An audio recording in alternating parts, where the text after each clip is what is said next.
welcome back to the Blissful Badger.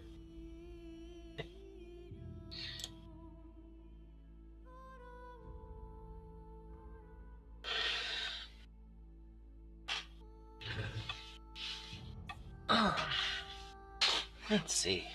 Hope everyone's had a good day.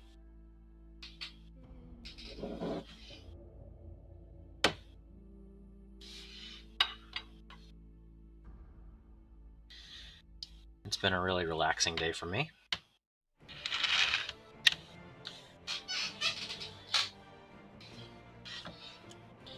And I just need to get all of my stuff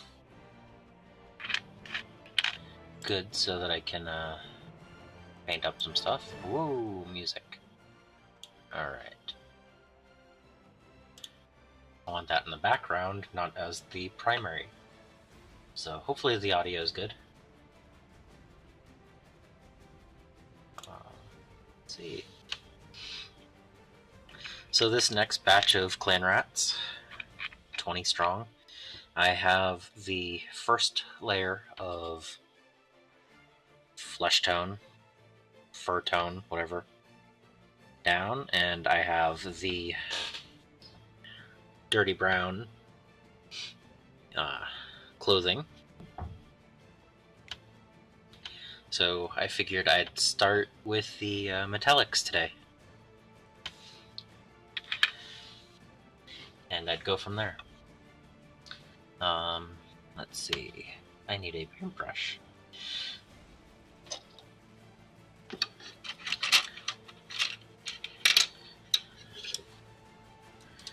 So I usually just keep a few paintbrushes sitting around. I just had one die on me last week, and probably almost time to swap over to new ones, but this will probably be fine for tonight.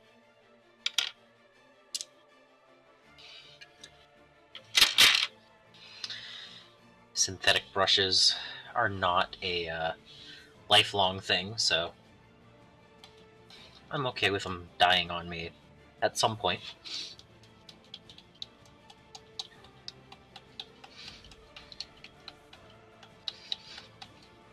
When I need good points, I have much better brushes just sitting around, so.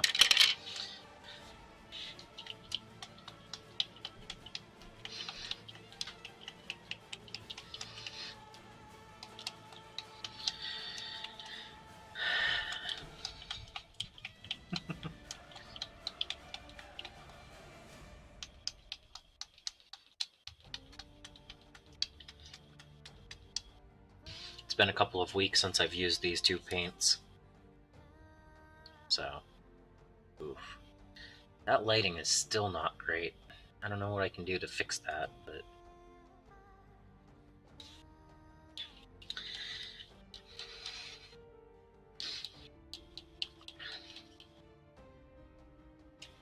So the metallics for the clan rats is 2 parts gunmetal and 1 part tinny tin.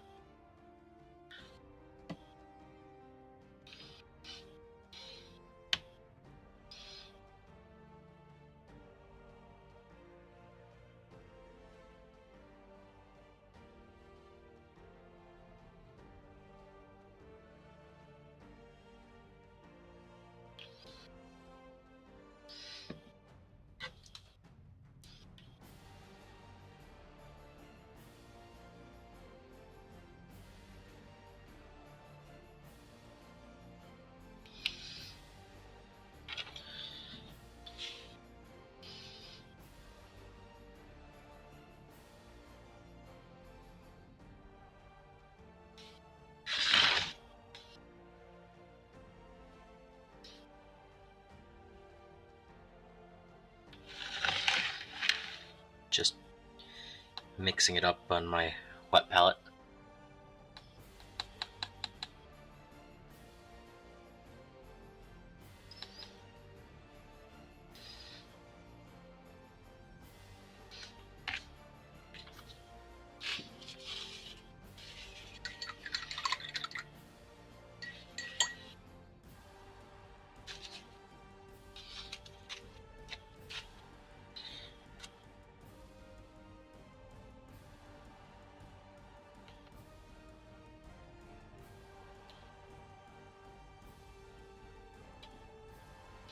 Alright.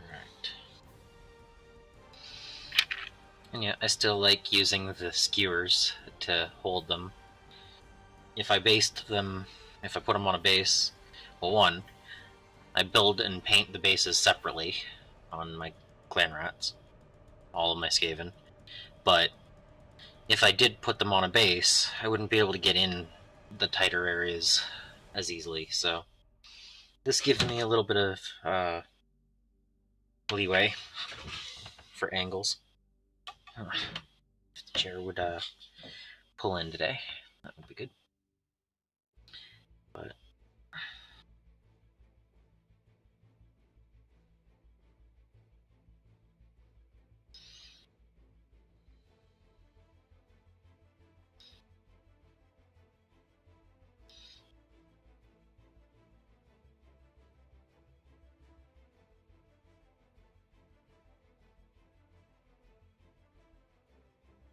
yeah, I've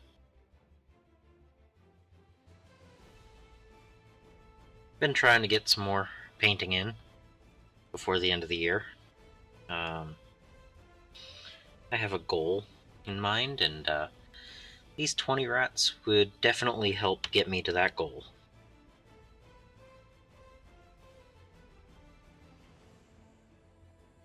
So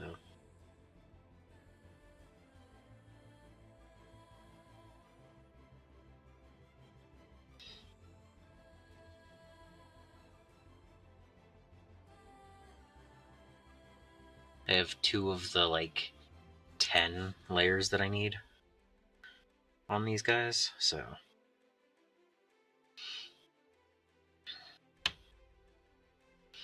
because it's two fur tones, the fabric, the metal,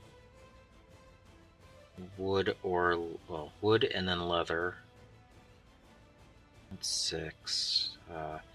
2 layers on the tail, 8 the eyes.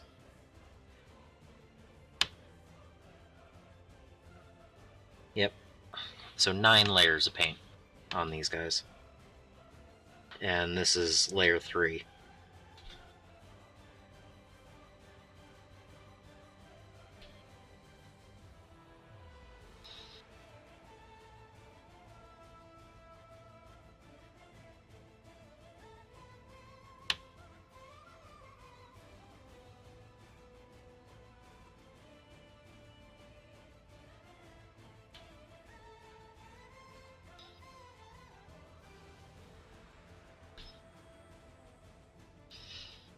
Yeah, I'm really looking forward to getting a 1,000-point army of Skaven so that I can actually start playing Age of Sigmar. It's not the easiest army to get to 1,000 points. I do have the what is it? The Disciples of Tzeentch. I have 1,000 points built and primed, but not painted yet. But I want to get the Skaven up and running as well.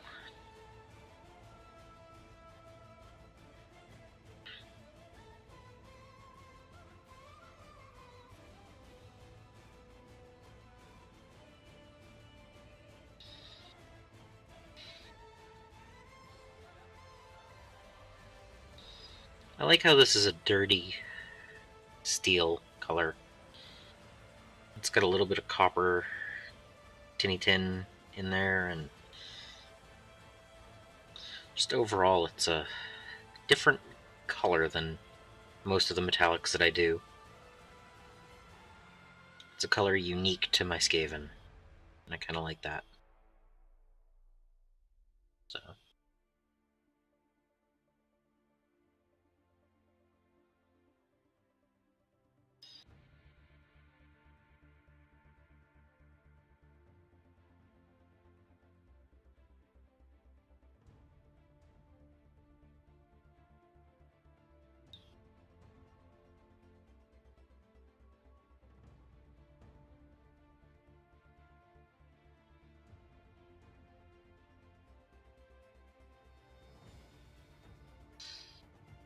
That's one model with the third layer on it.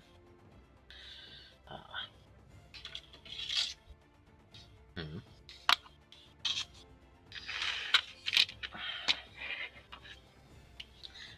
I don't mind placing it down to dry, but I don't want it to be on the desk.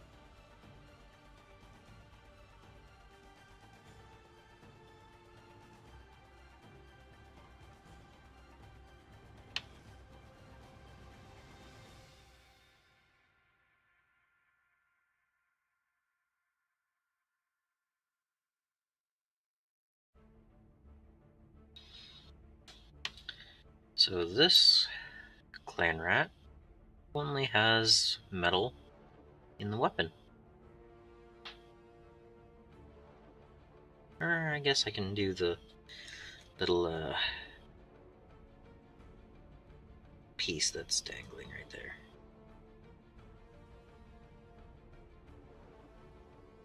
A little icon. There. But yeah, just another night of crafting, painting, you know.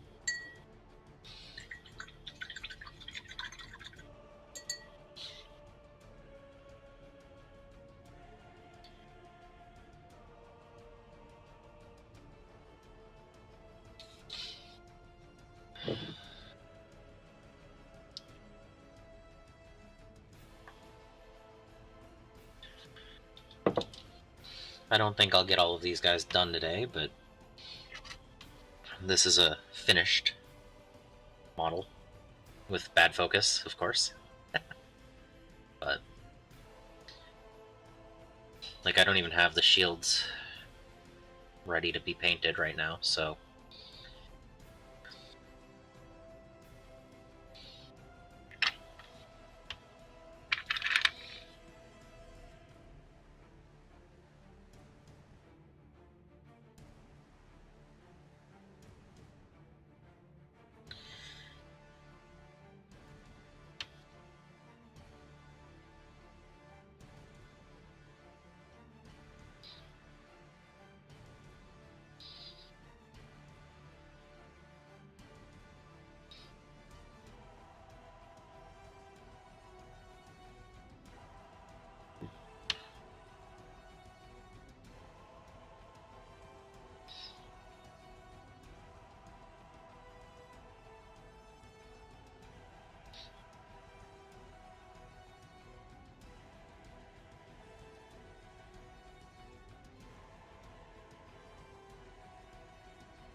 welcome.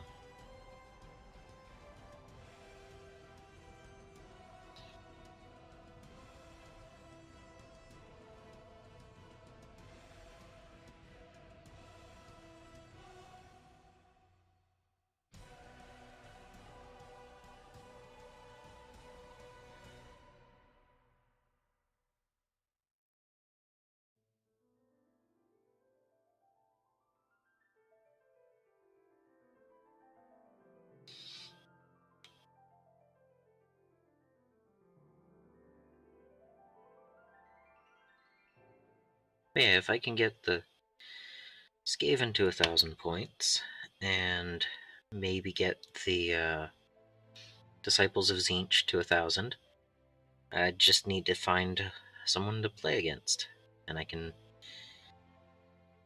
do a few games.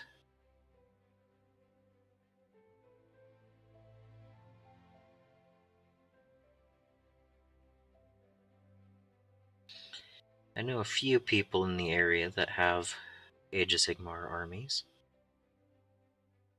and I might be able to schedule time to meet to play, so that would be good.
I don't know if you noticed, but I have my musician and banner bearer with chains, since they don't actually have a regular weapon.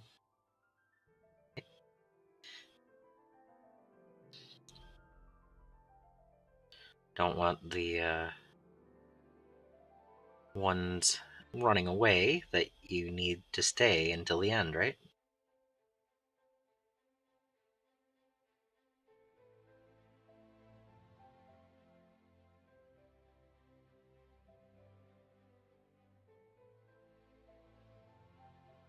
We don't want them to escape and lose their benefits.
Be nice if this would actually stay focused.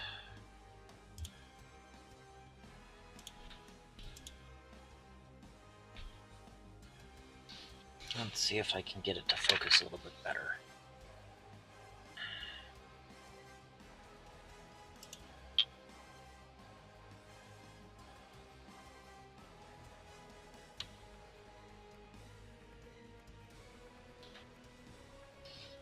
Come on.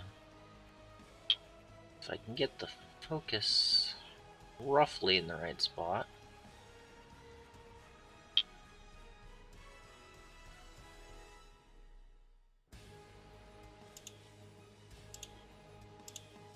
Maybe that. Maybe that'll help.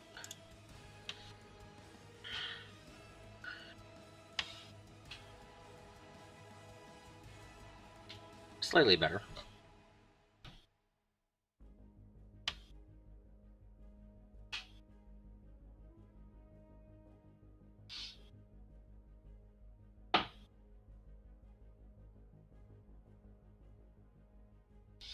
At least it doesn't look like just a blur of color.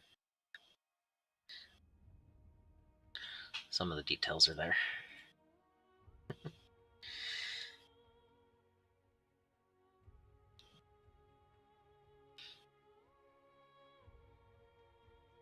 I still don't understand why the webcams and the streaming software don't work well together to make these easier to see, but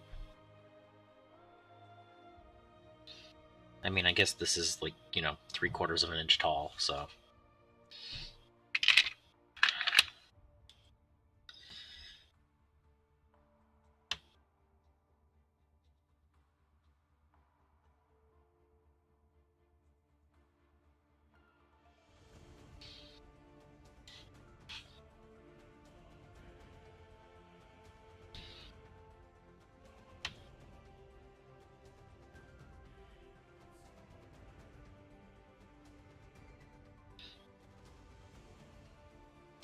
I mean, that one comes in fairly clean, right? can see me. I might be overexposed a little bit with the light above me, but at least I'm fairly in focus, I guess. I don't know.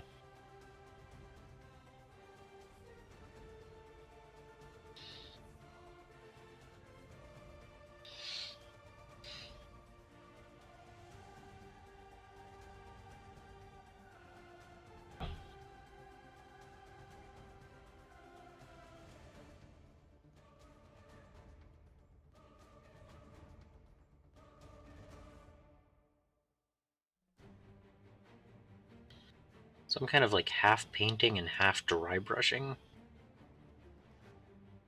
in the way that I'm painting these guys.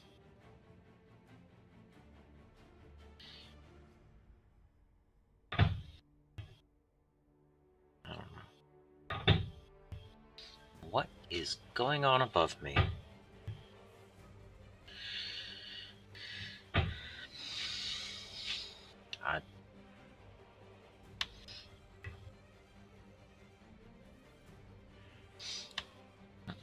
There we go.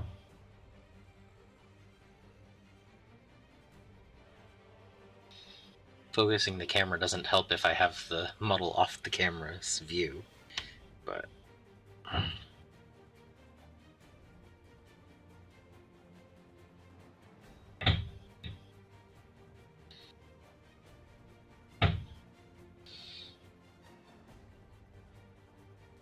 I'm guessing that you can hear that in the video, right?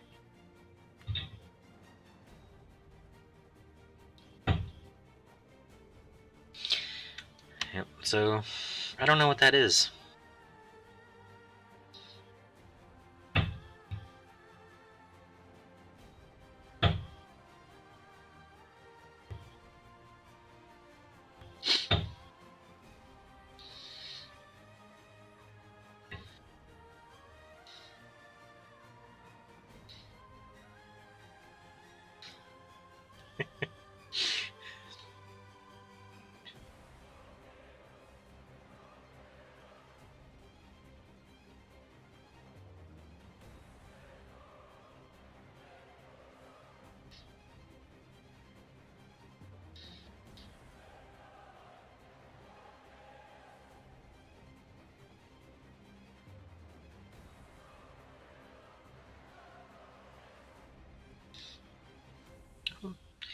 I forgot inside for him.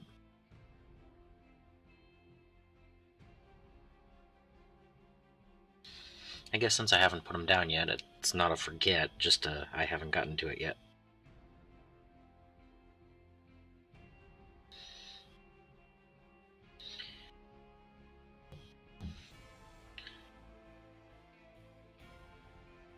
Just distracted by some thumping, right?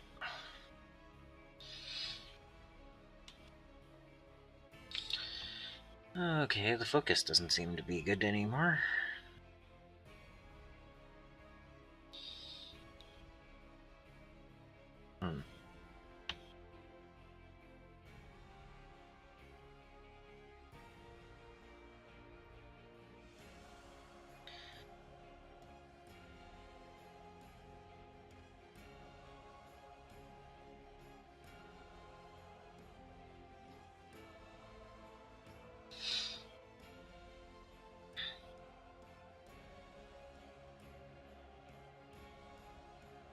Okay.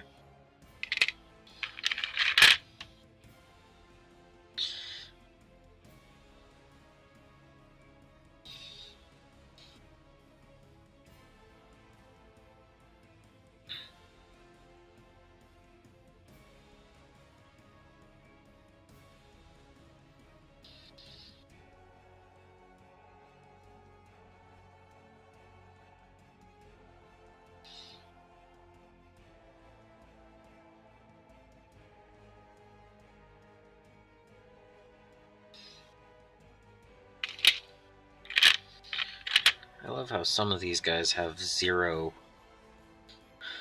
armor and others have a bunch.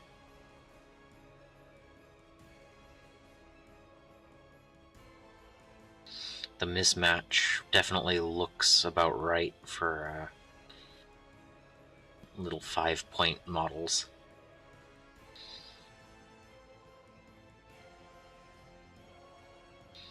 Remind me a lot of the cultists for Chaos.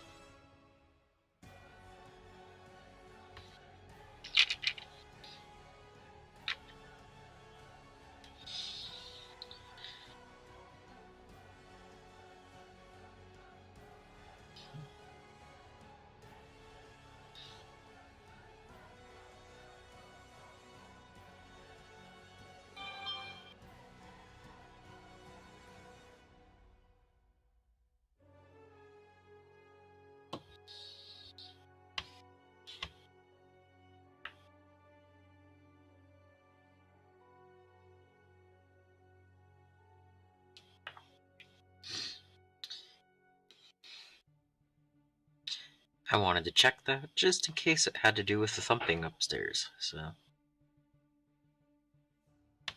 it does not.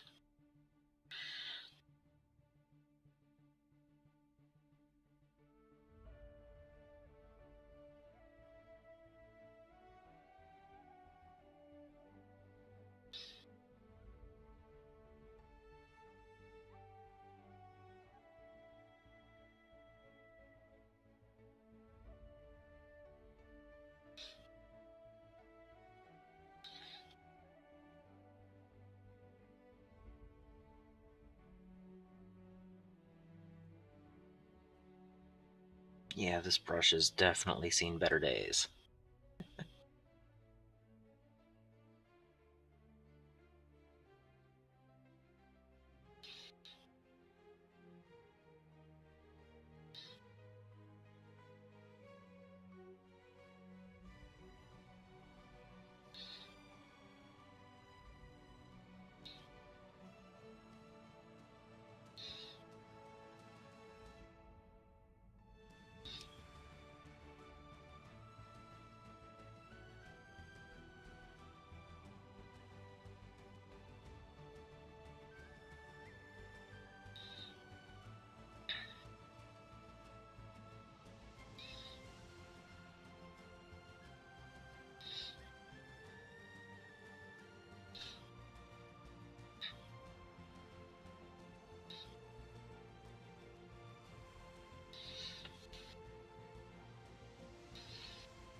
Hello! If you're just now joining me, don't worry about any thumping you might hear in the background. I'm not really sure what it is, but it doesn't seem any issues.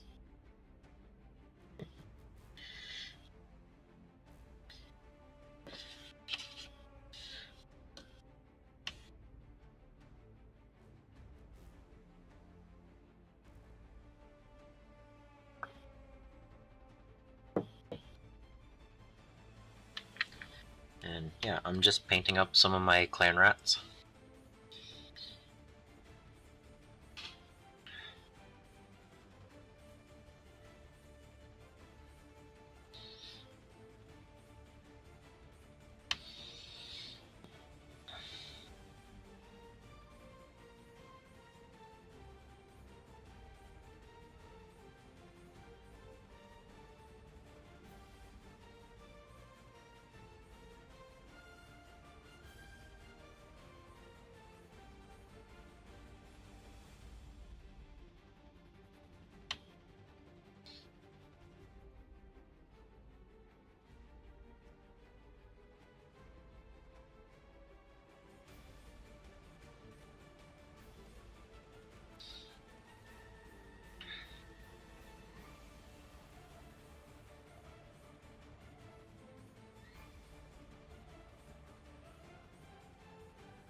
Hello. How have you been this week?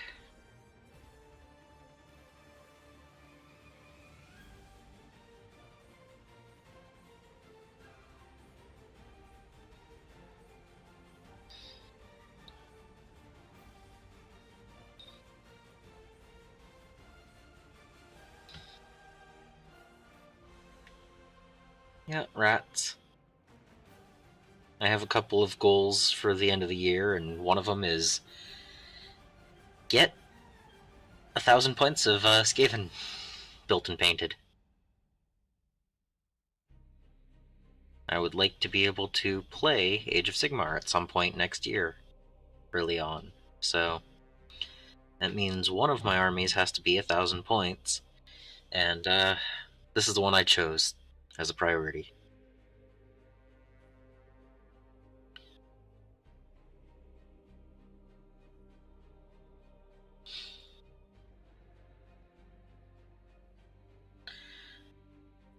And so, you know, I'm 3 colors into 9 layers that I go on these guys, plus the basing. So I've got a little ways to go.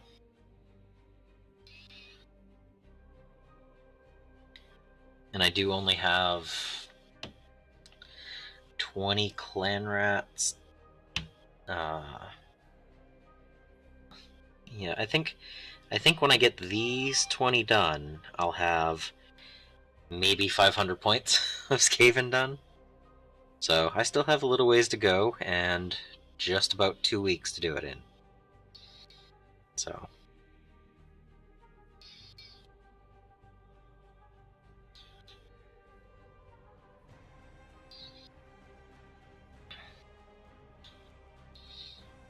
yep, I mean, I'm actively painting, so progress, right?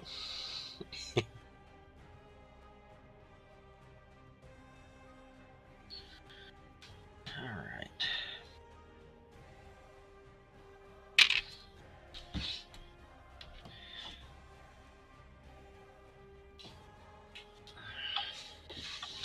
So have you worked on anything this week?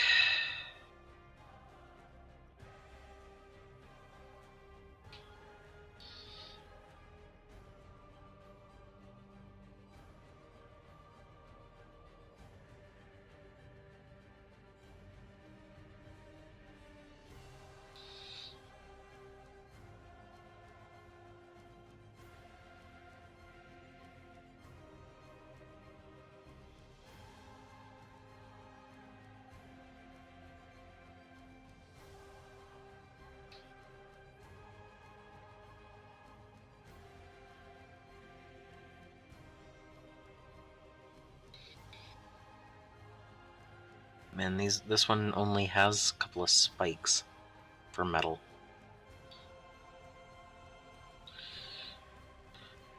I'm gonna paint this metal as well.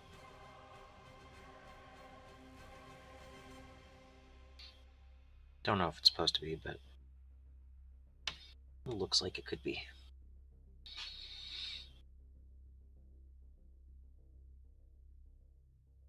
Oh, cavalry. Yeah, the holidays have been a little bit distracting. That's not a bad thing, though. I actually did a Christmas party type thing earlier today. Some of my friends work during the holidays, so we gathered together today. So that was fun.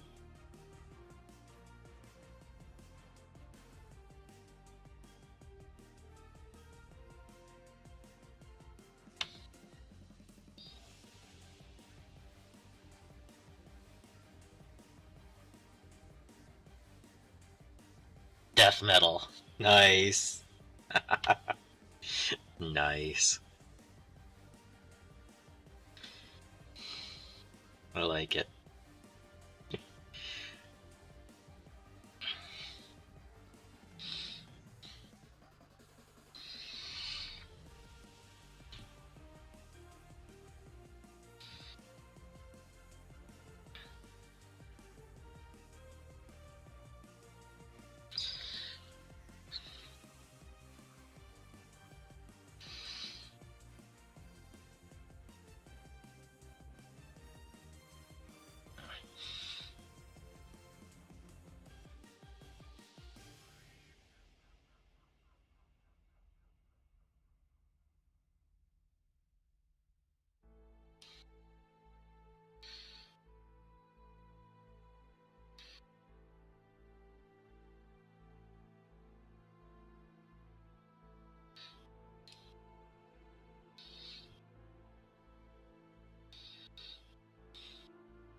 Painting sessions are always good. Hopefully the forms aren't too tricky for you.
Yep.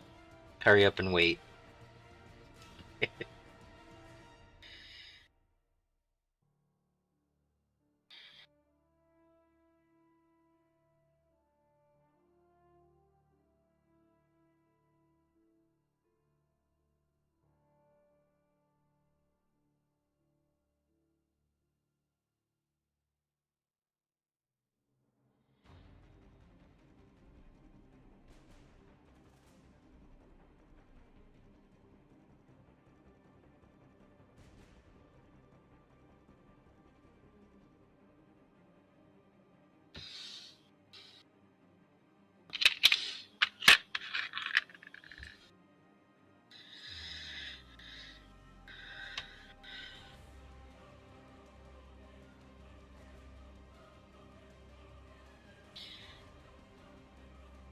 So yeah, yesterday I got to get a game in of 40k. I brought my knights because they were the only thing packed at the time. And so I brought my knights and I was like, okay, I'll pick up a game and, this shouldn't be a problem. I've only played them a couple of times. And I was asked to play a game against Astra Militarum. And yeah, it was 1,075 points, because that's how many points he had. And so I brought my Crusader, 2 Helverins, and 2 Warglaves. And he mostly had 2 starter boxes. So a ton of foot troops, 2 sentinels, and 2 units of 2 of the new artillery. Lord Leontis and Ursula Creed. And well, it was 5 models versus probably 40 troops. But yeah, it went exactly like you would expect it to. So maybe not a great matchup, but I hope he at least had some fun. But it was, yeah. I think it's a good force, but when the only heavy hitter you have is a plasma Russ versus 4 armigers and a Crusader Knight, yeah, toughness 10 and 12 is a little bit hard to get through with little las cannons, or not cannon, las rifles. Las guns do not do enough against them. So we went 2 rounds, and he called it. But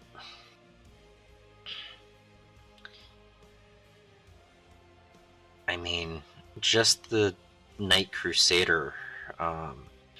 When you have the Avenger Gatling Cannon, Rapid Fire Battle Cannon, 2 Stubbers, a Flamer, and a Storm Pod missiles.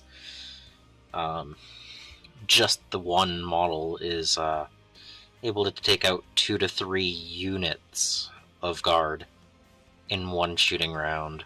So it's a little bit rough.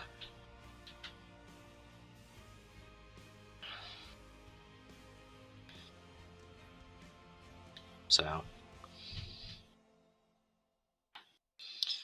plus my dice were actually fairly balanced, so that was actually a shock. I don't think it would have made a big difference though. But I think the same list against my Eldar would have been a little bit closer matched.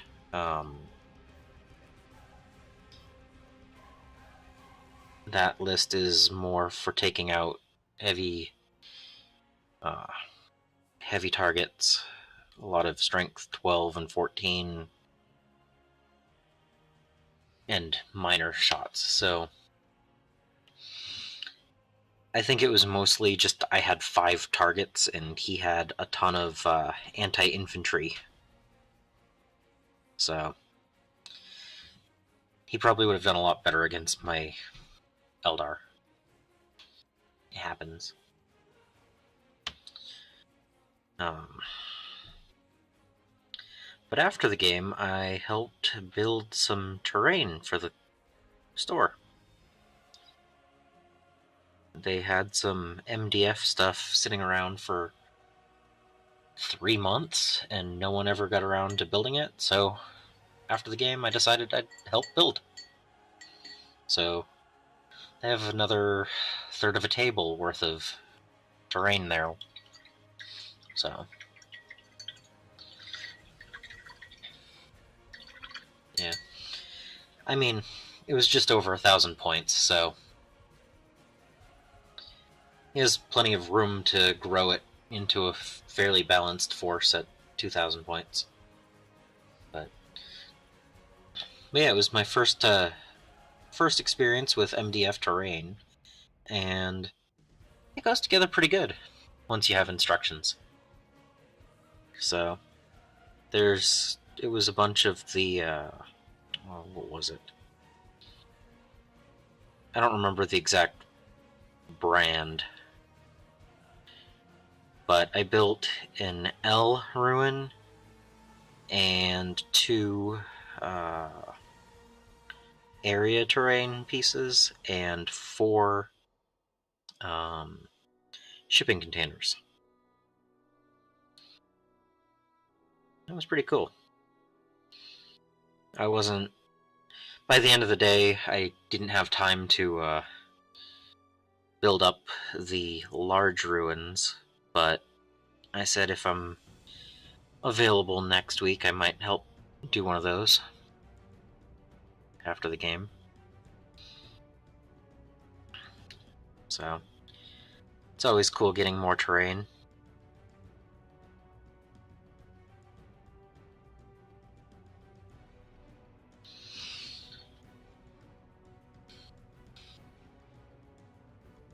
Yeah. The instructions are a little bit weird for the brand I put together, but overall, once you built one, it was like, oh, okay, that makes sense. So, and it's pre-painted to an extent, so it's not too bad after you've put the glue together and everything, so.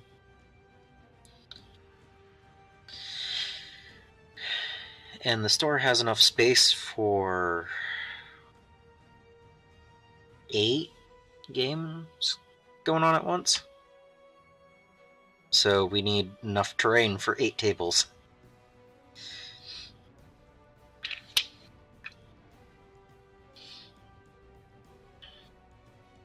And I think they had like 4 or 6 tables worth. So, you know, just adding to it slowly. But it's pretty cool.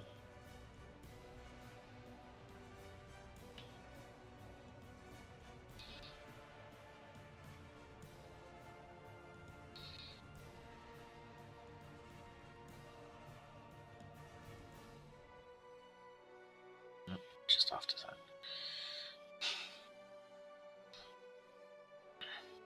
Yeah, I mean, we're planning on the next crusade starting in late January, early February, depending on when GW actually releases the new book. And if we're going to have 15, 20 players signed up for it, we need to make sure we have enough tables and terrain for it. And so, you know, I can always bring some of the stuff I have at home for a game, but not everyone has some to bring, so it's just nice to have it there.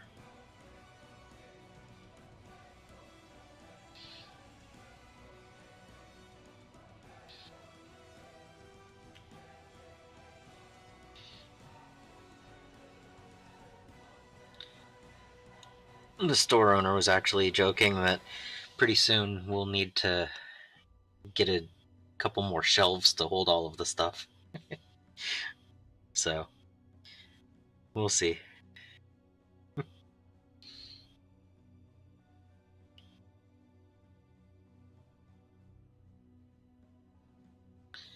And yeah, I'm looking forward to the new Crusade coming up.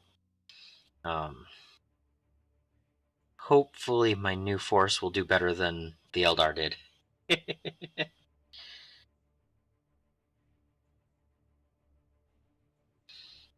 But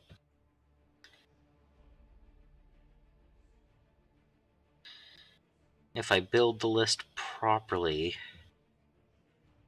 I should be able to start with something that's actually able to level up the way it should.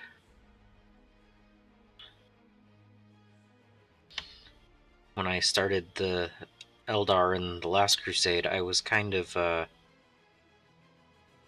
building up options instead of making my options stronger. So I could bring a whole bunch of different models, but not very many of them were very strong.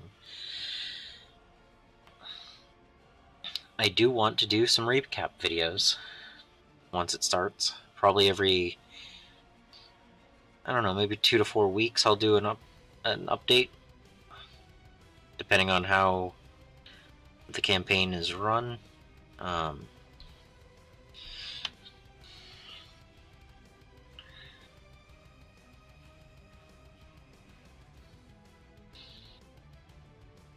I think we're going to be, what's it called? I think we're going to do the one with the planetary territories and being able to take them over and fight each other over them. So there might be like a recap video as each phase ends or something like that. We'll see how much content I can get out of it.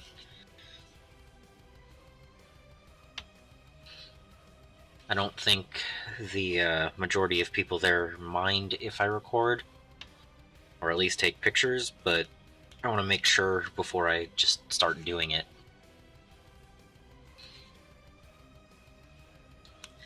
But if it is a map-based thing and I can take a picture of it after every week or phase at least, I think that would be pretty cool.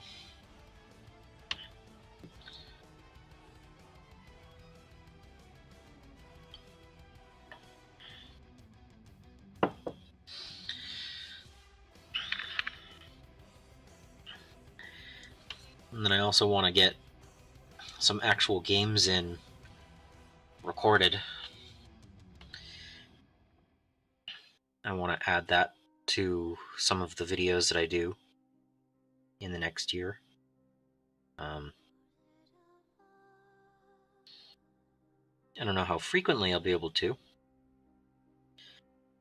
but it is something I want to do.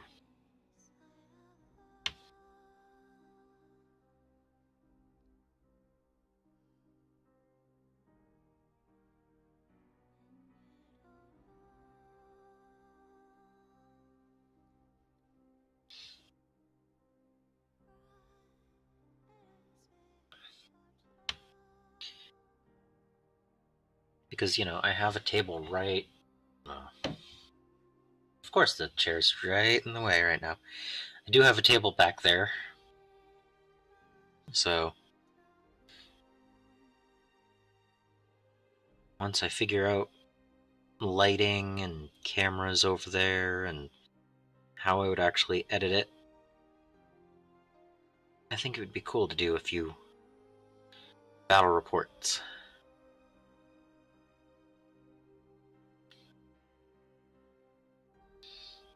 Even if it's just like one a month or something like that, I think that would be a cool variety.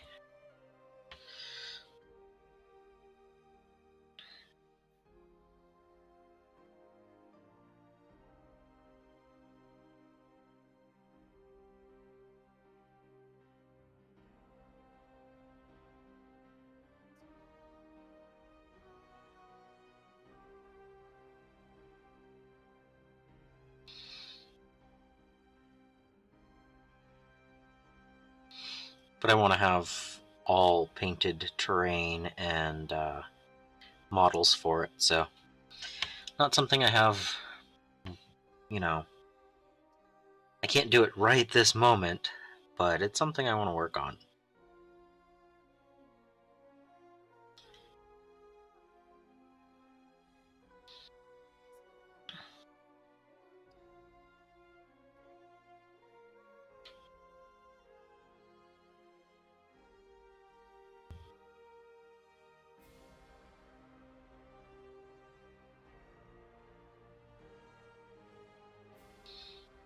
Okay, that's a leather wrap, not a piece of metal.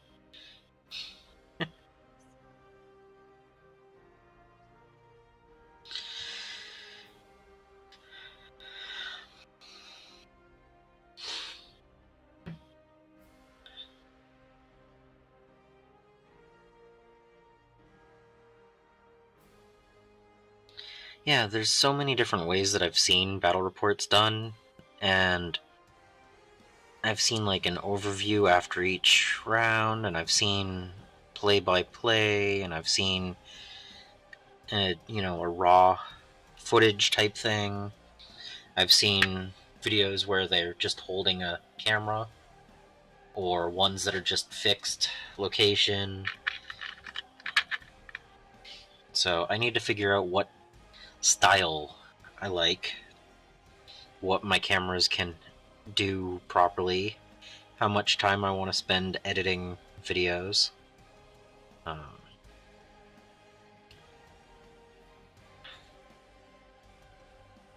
You know, I have one camera that I cannot use with the editing software that I currently use. It just doesn't work properly. The format doesn't load.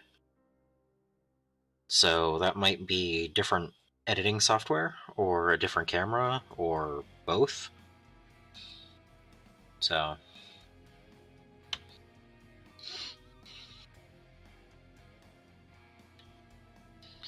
there's quite a few things to fiddle around with, see which ones I like.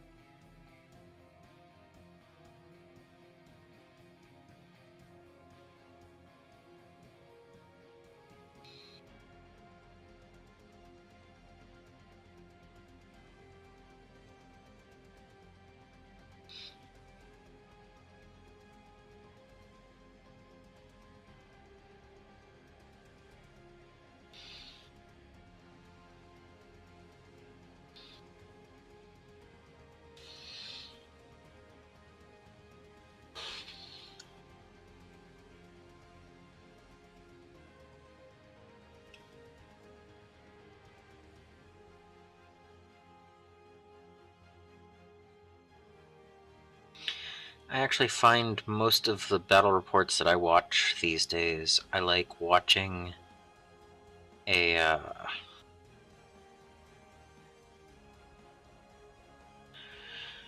more raw video.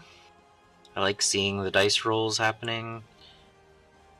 Movement phase not as necessary, but I like seeing the strategic movement, and I actually like it when it's more open and not competitive, where like the concepts being thought about are made, people are aware of what's going on. So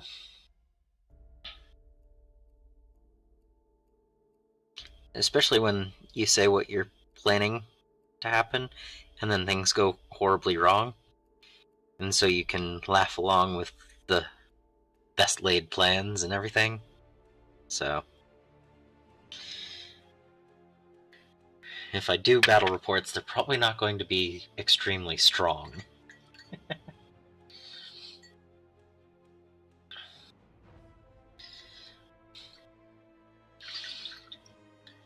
Like, if I'm like, yes, I'm gonna position this here so that I can cover this whole area, and then, you overwatch or something and just roll once and don't do anything.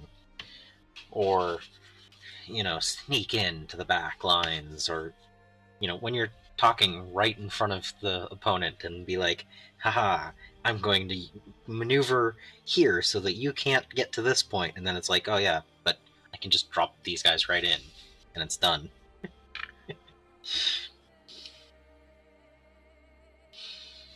But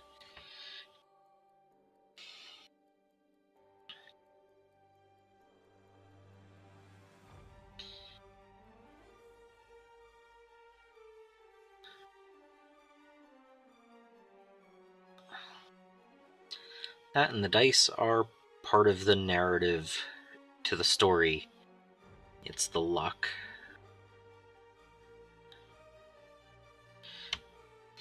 And that factor does play a huge role in how a game turns out, so.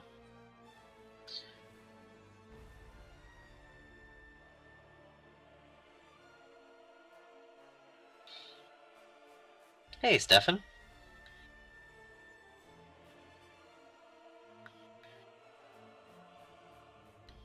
But yeah, like, rules interactions in a game usually go into more things than you would ever actually think just reading the instructions, so it's pretty cool.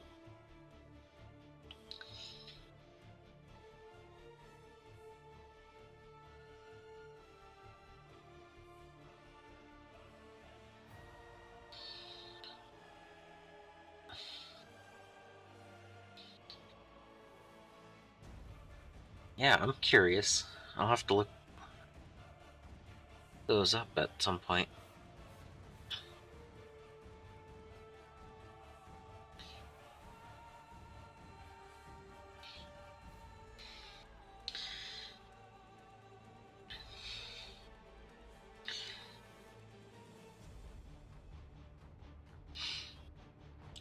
But yeah, I mean, all of them would be for the fun of it. I wouldn't actually, like, say, oh yeah, I'm not going to make any mistakes on rules or anything like that. I don't play enough to be competitive.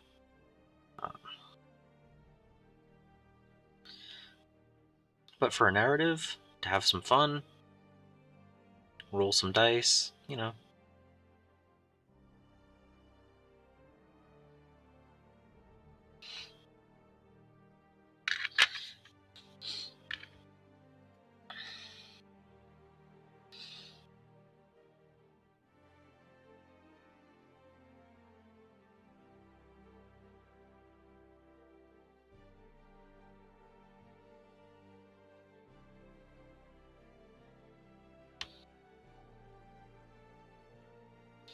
Yeah.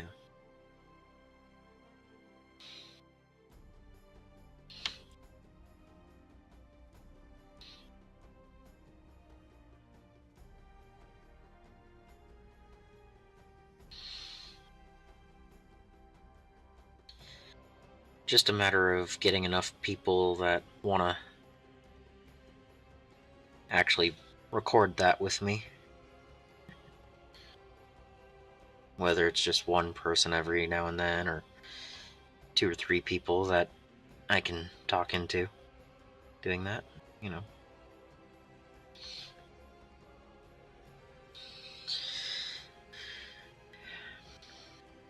But yeah, I think if I can figure out a good way to do battle reports, I'll definitely start including those in my videos.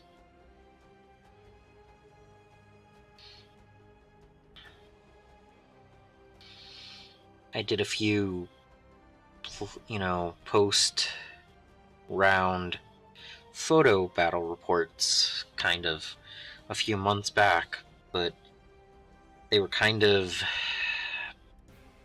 dry. They didn't really have a lot of action, being that they were just pictures post-game. So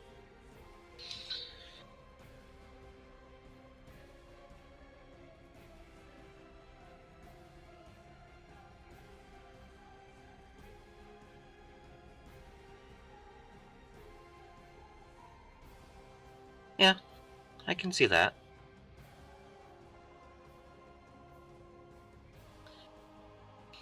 I also like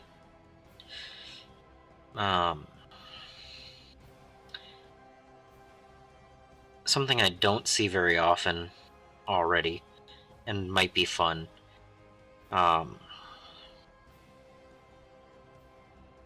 Play a couple of battle reports where it's there's a term and I can't think of it, but have off balance sides. Have it where it's like 2,000 points versus 800 points, and the mission is, survive or succeed in something that isn't just win the game.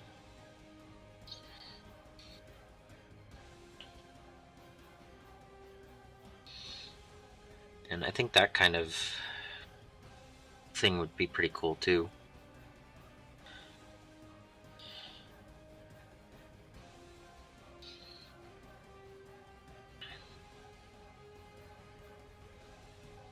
But there's a ton of different ways to do battle reports, and I kind of want to do something different than just, 2 equal armies going at it and points is it. And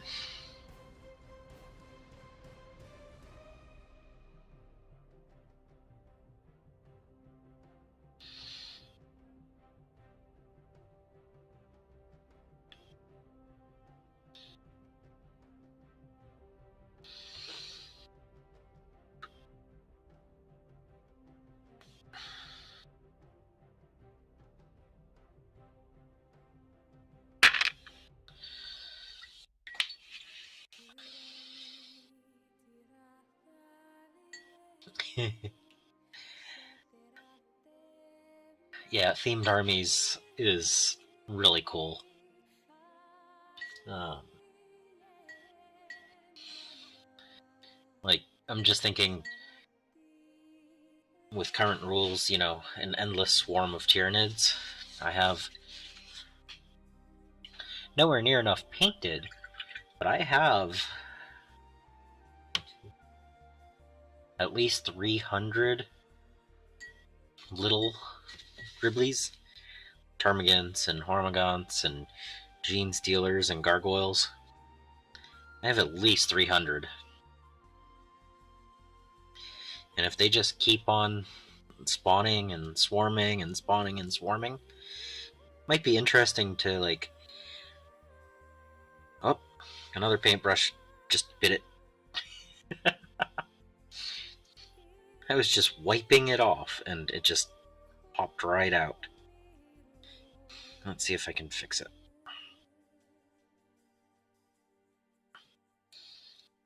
The wood itself is to a point where it's starting to go soft, so I might be able to get It's gonna go in the trash later tonight. But yeah, I think it would be fun to do like um let's see. I'm gonna take a moment and think this through.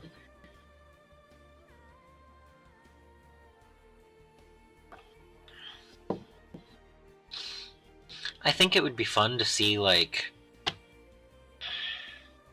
kind of like a tower defense where it just has wave after wave of termagants and hormagaunts and stuff, and do like 6 games where each faction gets an army to defend a tower or something. And so, 1,000 points of orcs versus endless waves. How many points can you take out? How long do you last? How much can you destroy before you're destroyed? Something like that might be fun. So you have a Tau gun line in place, or you have Dark Angels, or, Custodes. And how many waves can they actually take before they get killed? That might be actually really fun. I don't know if I'd want to play, 6 of those in a row, but that's also something that could maybe be done with one person. Yeah, yeah. And,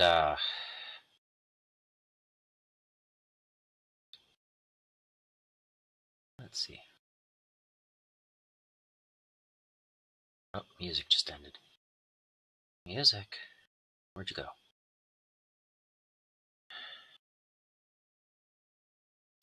There we go. But yeah, that could even be a one-person game, because you don't really need to have a second player if it's a mindless swarm of Tyranids. You could set it up so that it has rules that work for that, of course. Trying to think of what the next color is that I'm going to do. And I'm going to do the light flesh on the tail. But that might be something fun to do.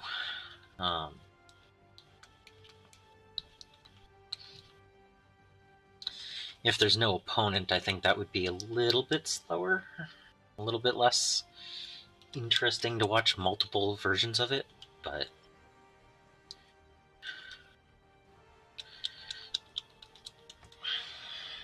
yeah.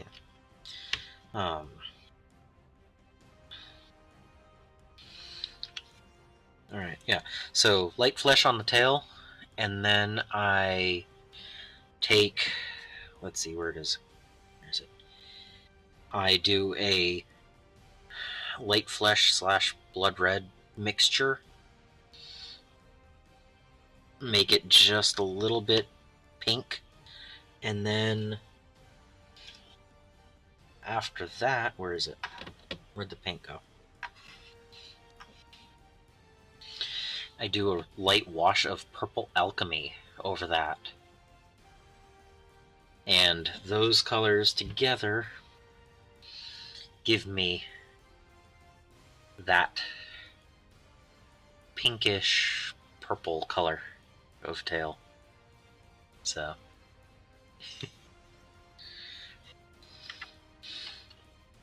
multiple steps to it, but overall it looks a lot better than just a tail.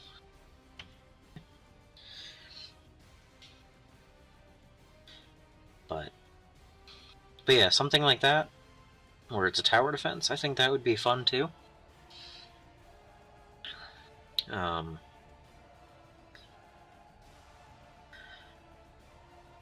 don't know how interesting it would be after a few games, but it might be something fun to do 2 or 3 times and see if it's worth continuing on.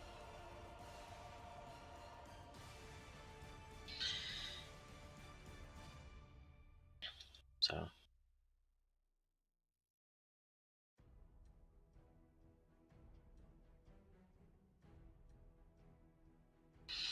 one thing I noticed about these Skaven is that the coffee bean color of primer isn't flat, and so there's a little bit of a wicking, I guess, with the paint. It doesn't like to stick fully on the first coat. So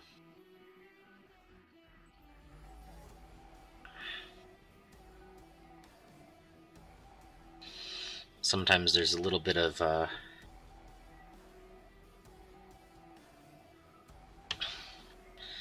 little bit less coverage than I would like, but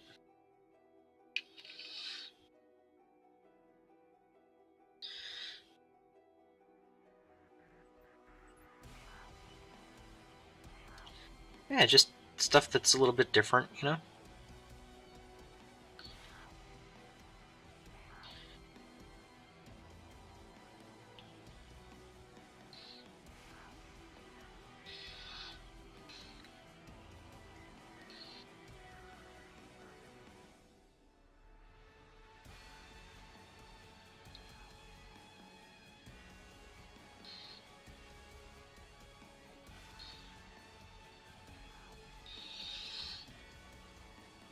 Yes, rats. How are you doing today, Draco?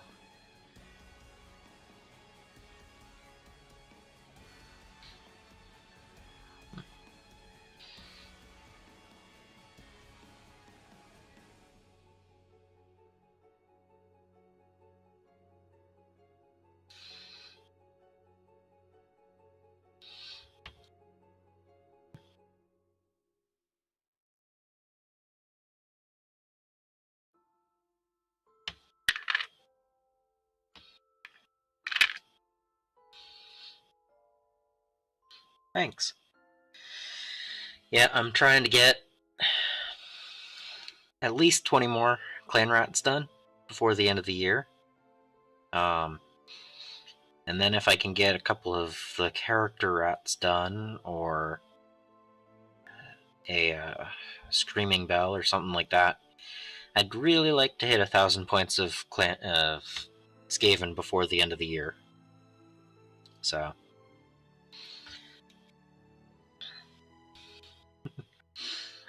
yeah, I think it's kind of doable. Oh. Yeah? Did you choose a specific color scheme or something of your own, or?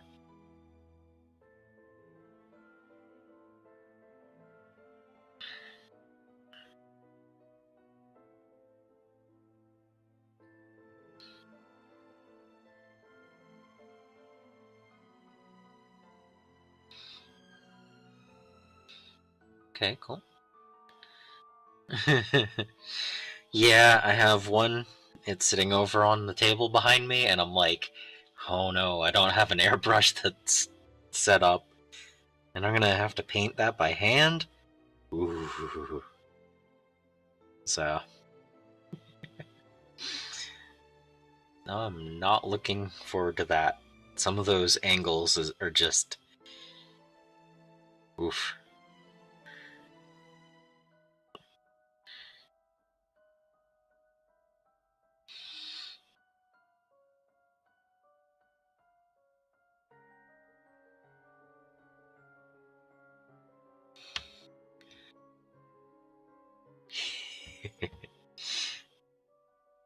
Those big walkers are really cool looking.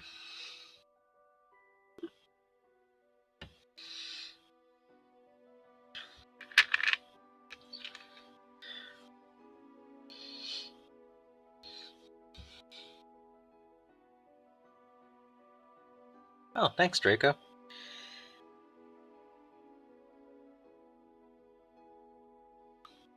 But yeah, I'm not quite ready to start painting my Necrons.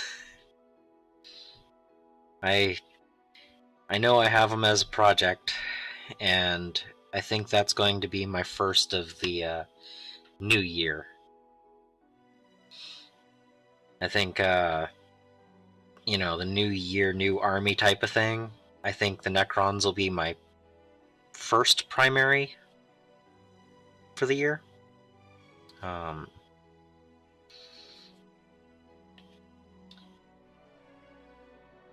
like, so over the course of this year, 2023 in review, kind of, I started with the Blood Angels. I painted them up for the Escalation League. And let's see, what else did I do? I built a lot of my Eldar. I've been working on the Skaven for a little over half the year, I think. And I built the Knights, but didn't paint them. Let's see. And I did 1,000 points of Orcs in October. So, you know, for a year, that's not horrible for getting things together. The music stopped again. How come the music stopped again?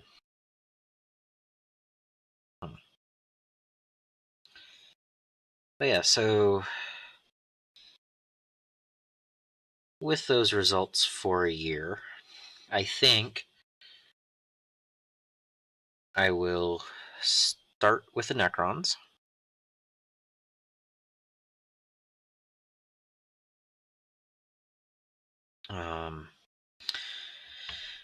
Work on my 30k Death Guard. And see what else I can get done on some of my other projects that I've already started.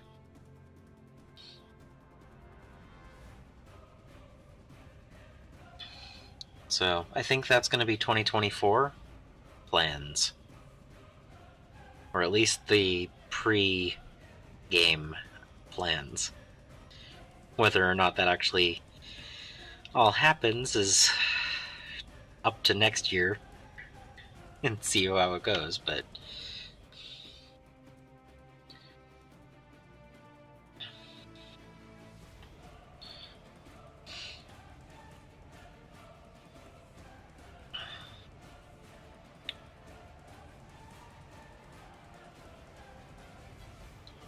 so yeah, I've heard that the Necron Immortals and Plasmancers are crazy good right now.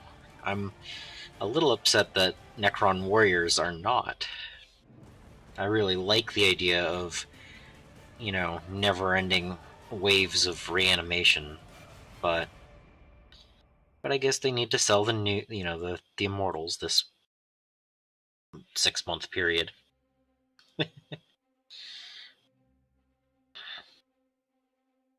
I mean, at the moment, I think, what is it, the Imperial Guard and Tyranids can reanimate better than Necrons can.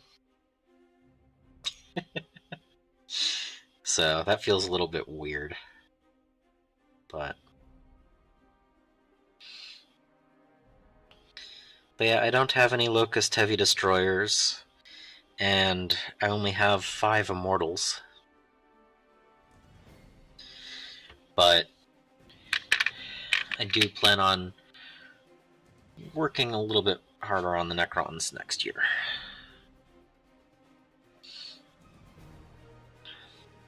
Yeah, if they were 9 points each for Warriors and Reanimator had 6-inch range, I think that would have been a little bit more balanced. I'm sure that they'll have something in January.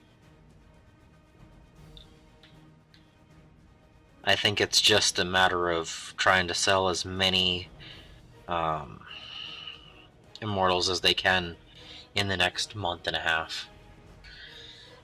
But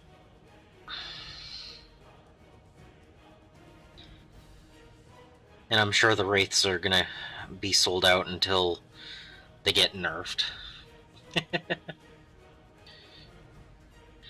So they're not making new models in January, but there is going to be a balanced data slate at some point in January, and hopefully, like, Custodes will get a little bit better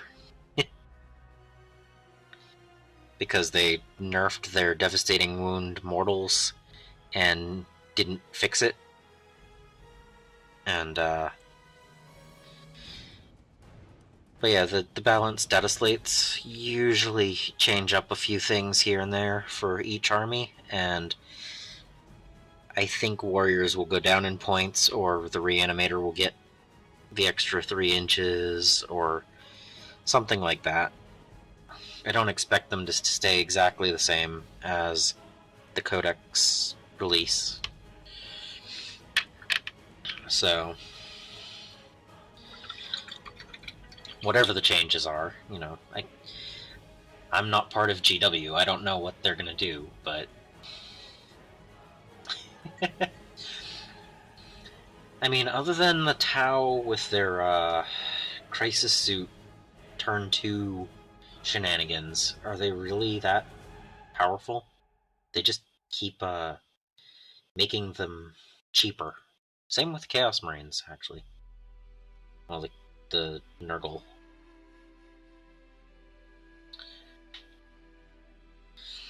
But yeah, I mean, if the Necron Warriors are supposed to be a never-ending thing, I mean, they don't have to be the most powerful unit in the game, but it would be nice if they could actually reanimate. If that's what they're supposed to do. So, but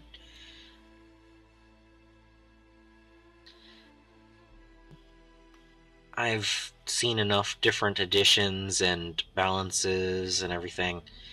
I think every single army I own has been the most powerful or the weakest at some point since I started collecting models. I mean, there were times when the Orc armies were completely broken. Couldn't even run them properly. And then, Eldar strongest versus weakest, whatever. Tau gun lines, when they were able to overwatch for each other, was really powerful. And now, unless you're running crisis suits, you're really not doing anything with the Tau. So, it's interesting.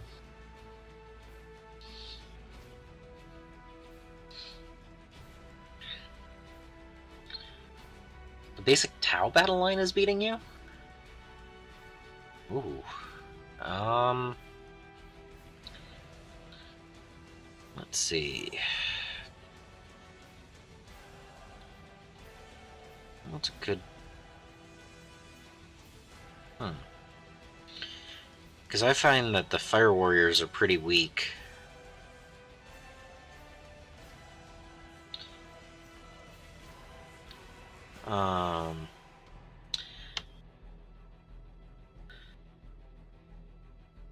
Okay, so here's an idea.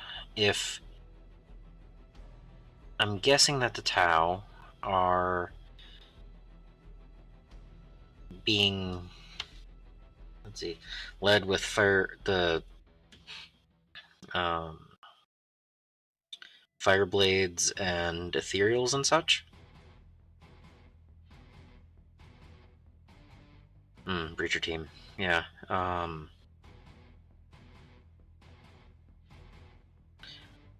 Is he running a... Yeah, okay, Fireblade. Death marks. Use some death marks.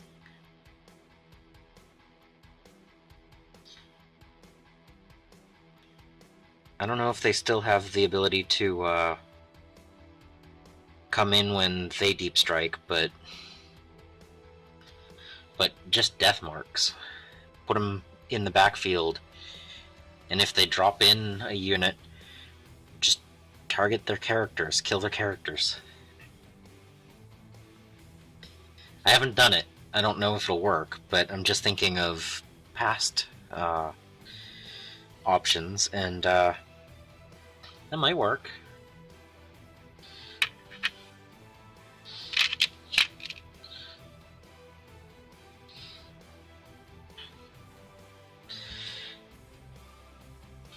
Doesn't the Fireblade give, like, rerolls or something? I thought they did something. Extra shot?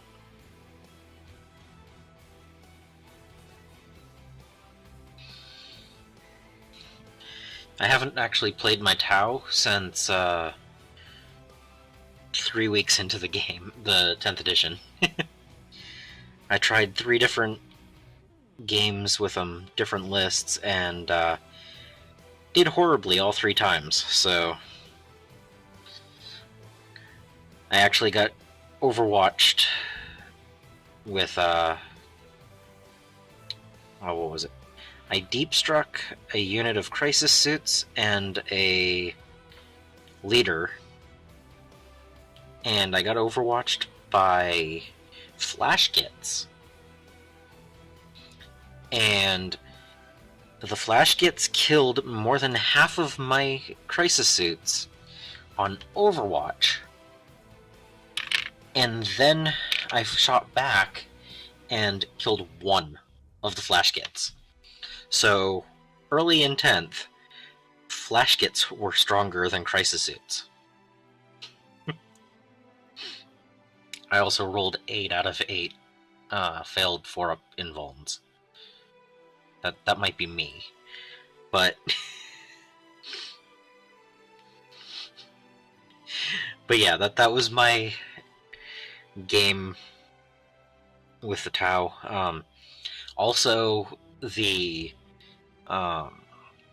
my Pathfinders were double guiding a unit, and then the Pathfinders would kill the unit they were targeting, and then my normal units that were guided shot worse against something else. Don't know if that rule was actually played properly, but they were guided and shot at something different, so it actually worsened my ballistic skill. So, I don't know. Some of my luck is just pretty bad. But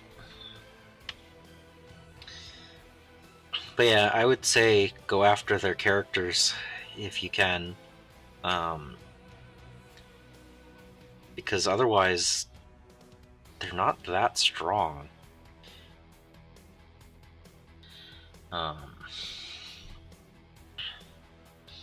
Tau do not want to be in close combat. I guess another thing is, are you using enough terrain? Can you sneak up on them?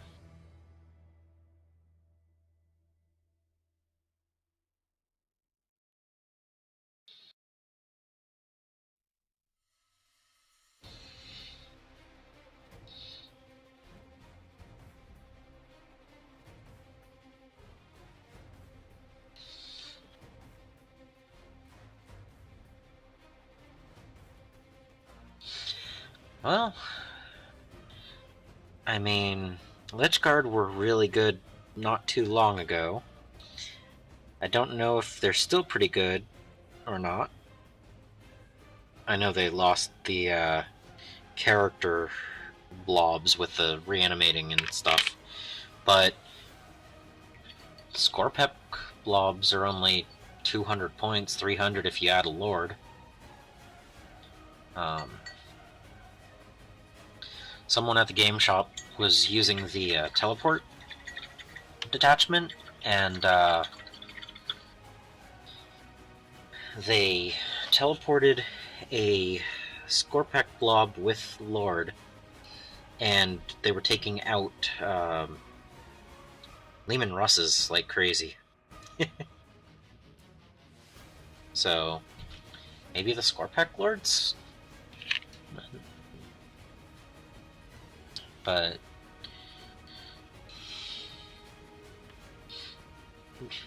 the Lich Guard blob got beat by the Breachers? Oof. I don't know about that one. but yeah, I'm thinking against Tau right now, I would try to take out their characters because they're weak, so death marks, and get into combat as fast as possible, so maybe some Scorpex. Another option would be maybe some Wraiths. Canoptic Wraiths have that movement shenanigan damage.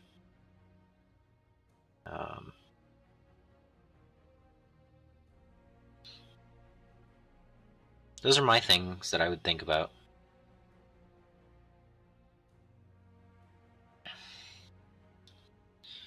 Just anything to take out their leadership and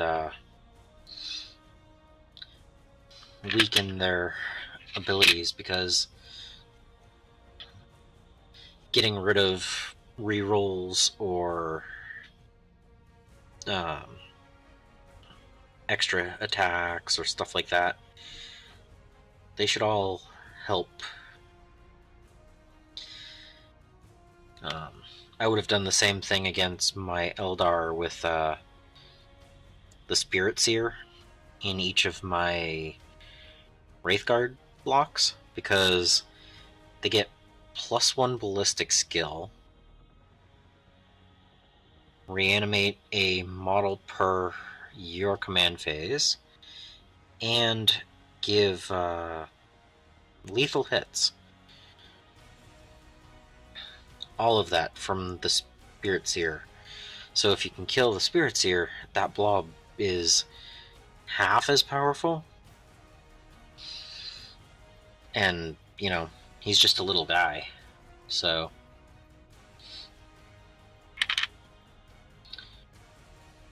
well, the sustained only works after turn 3, right? So the answer is kill as many things as you can as fast as you can.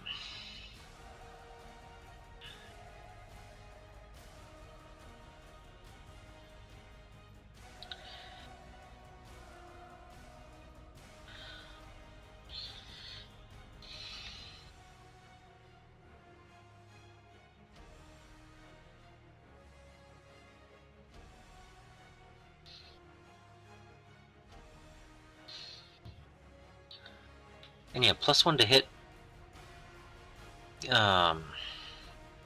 Let's see. So yeah, there's the enhancement that gives it 1 unit gets turn 2 instead of turn 3. But as far as the guiding stuff, let's see.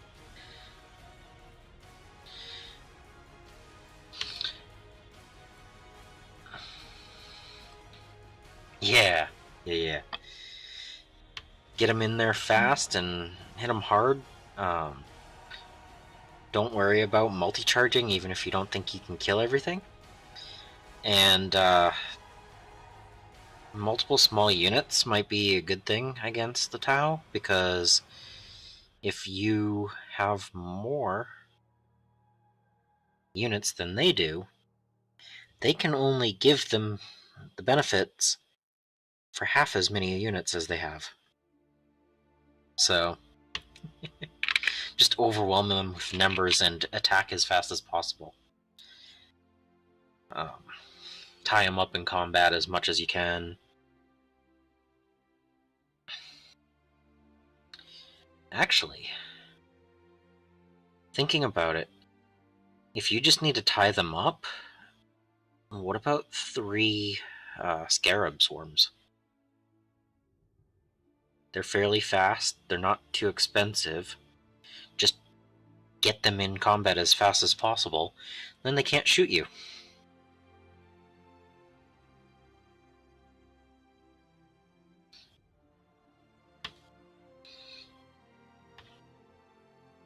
Again, I've not played my Necrons, but I have watched enough games and played against Necrons enough that I think I have a few ideas.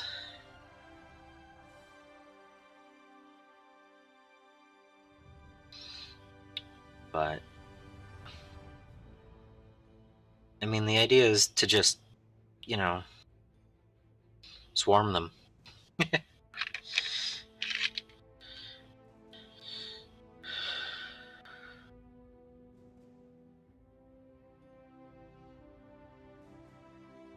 Really? If I thought they had a lot of wounds, but I guess I also haven't looked into it very much. But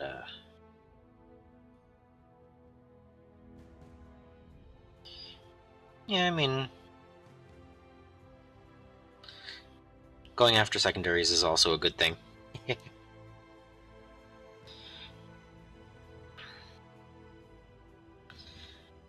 But honestly, when it comes to Tau, since their current strengths are later in the game, whatever you take, you want to try to kill as many of them as you can early game. Play aggressive against the Tau, because they get stronger over time, so the more you can do early on, the better.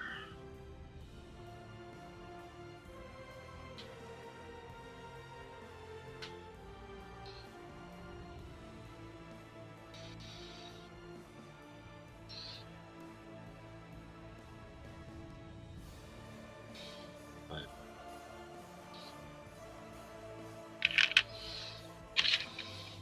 yeah, I can see that.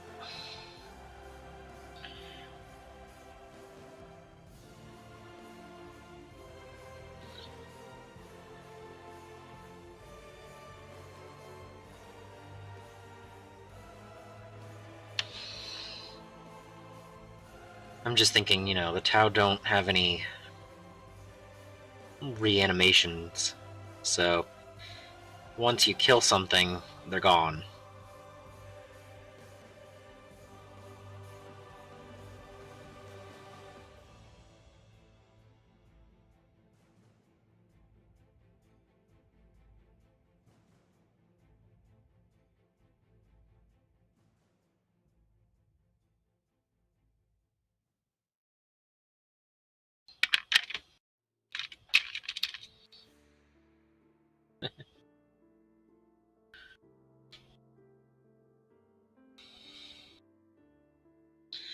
Yeah, I really do think it weird that the other armies actually have better reanimation than the Necrons right now. Kind of makes me sad. Um, do you have any Doomstalkers?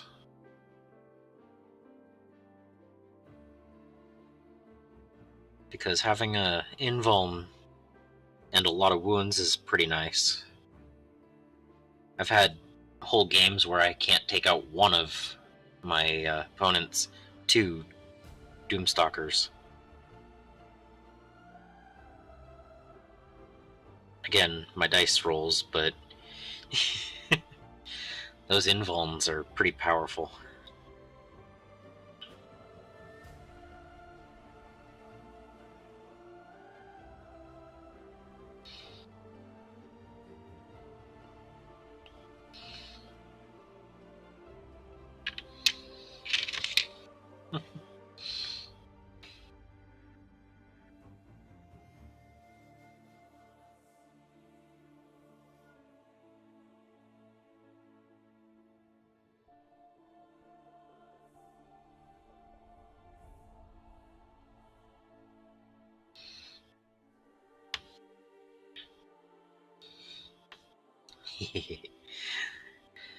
That should be good.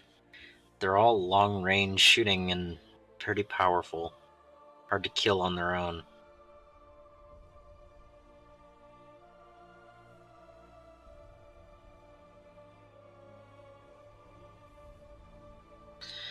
But yeah, one of the things that I want to do in the near future is kit bash 10 death marks. I have some of the old Necron warriors and 10 of the death mark heads and weapons. And with a little bit of milliput, I should be able to make their shoulders just a little bit wider, and they should look pretty good as conversions.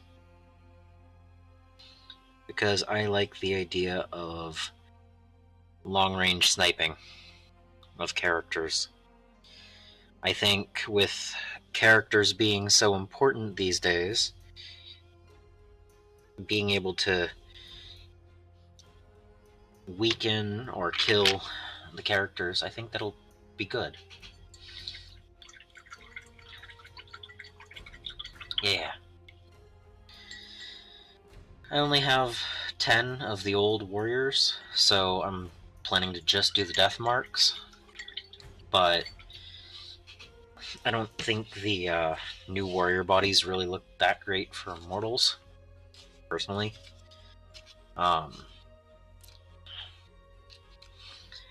Yeah. But I did do the 10 flayed ones with the new Necron bodies. That was, what, a couple of weeks ago that I did those kit bashes? And I really like how they turned out. I still have to do some flesh for them, but I think I'll paint them and then figure out what I'm going to do for the flesh.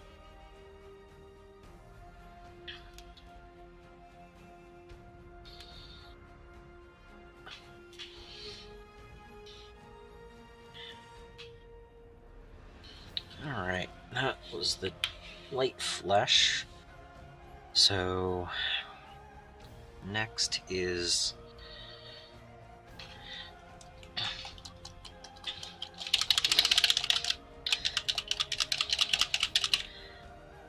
I do have a Discord, but it's currently behind the Patreon wall.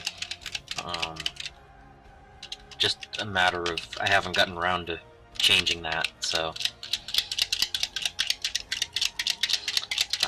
probably at the beginning of the year I'll do that.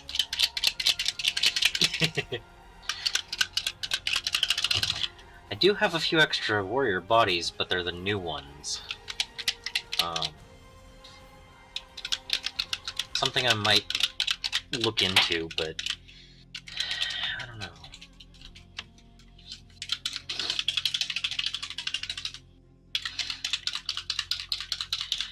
Come on. Shake.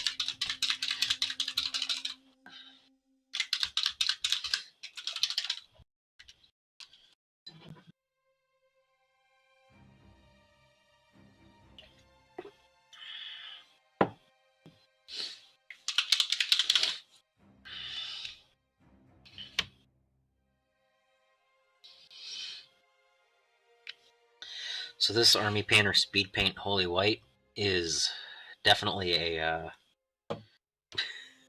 gray.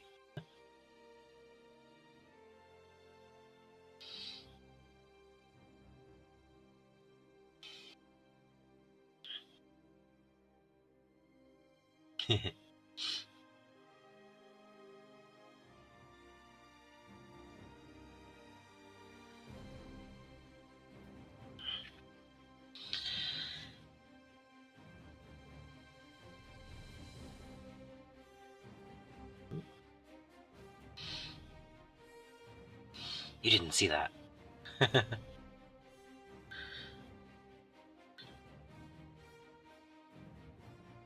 No, it definitely, I don't know if that really shows, but the difference between the white I was using, which is actually Vallejo Deck Tan. But yeah, it definitely leaves a more of a gray look.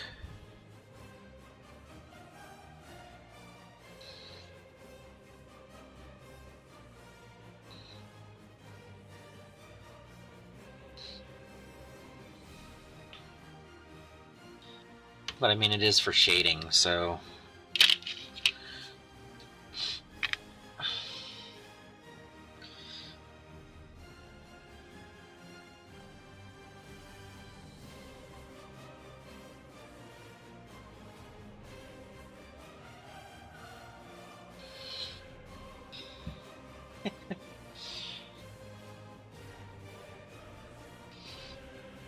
But yeah, I really like the flayed ones that I converted up. I'm hoping that the death marks will look cool. And I might try to do some immortals. I do have a few extra warrior bodies. I already built 20 of each of the warrior weapon options, and I still have 30 more bodies, the new bodies, so I have enough if I want to do some modifications, but I haven't really thought about it that much.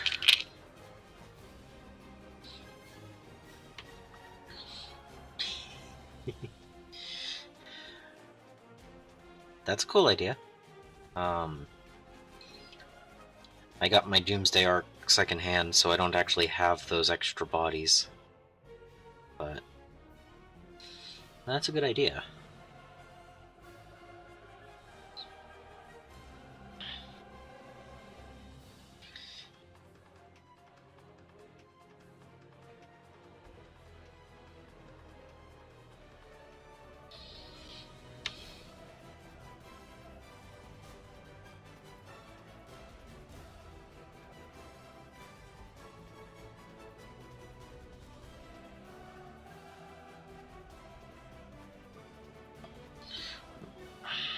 I just hit the camera. Sorry.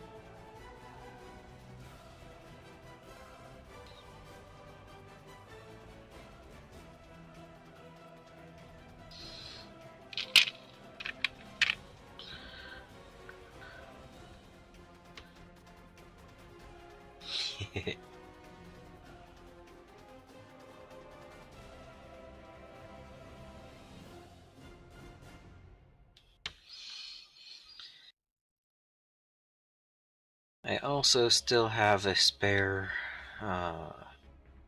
Royal Warden and Overlord, and between them I'm planning on kit bashing a special character for the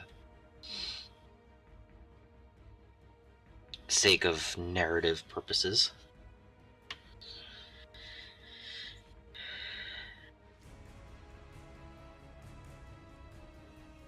I have a few extra Lich Guard weapons that I set aside for it as well. And I need to find a Space Marine right hand for said special character. So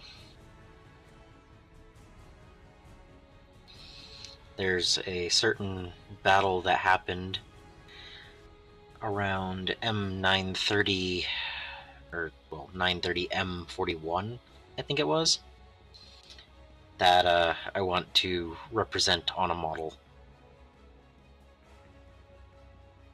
I think that's the right date. So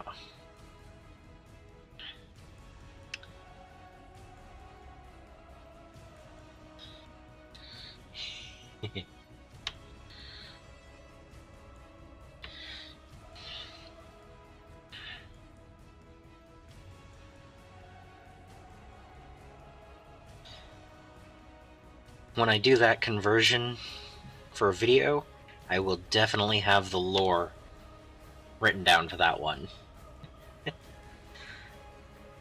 Thanks. I had a lot of fun building them. And I mean, other than a few random bits that I had sitting around, it was 100% from sprue. So, it was really cool.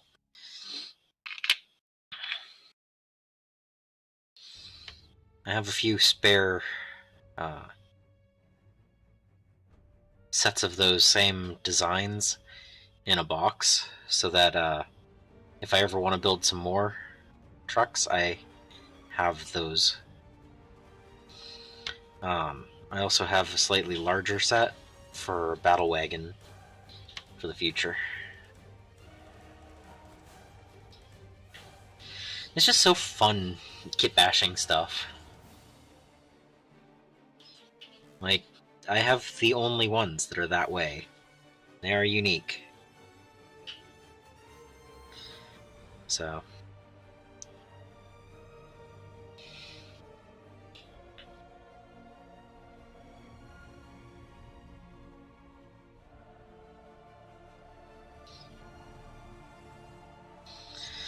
But yeah, that character will probably be character and lore by the end of January. That video. So I won't give an exact time because I haven't actually started on any of it. But the idea is there and I want to do it, so it's in the short list of priorities.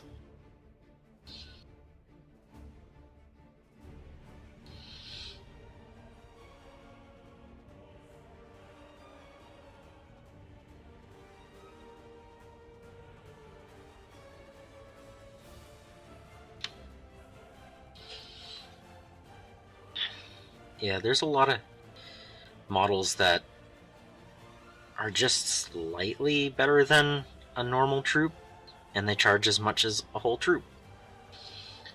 And it's like, if I have a few random extra bits, I can make my version of this character.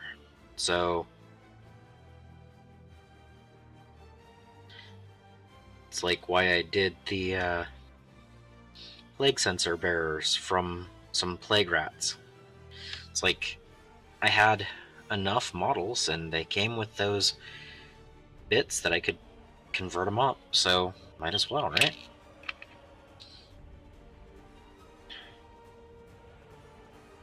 So yeah, kit bashing is fun.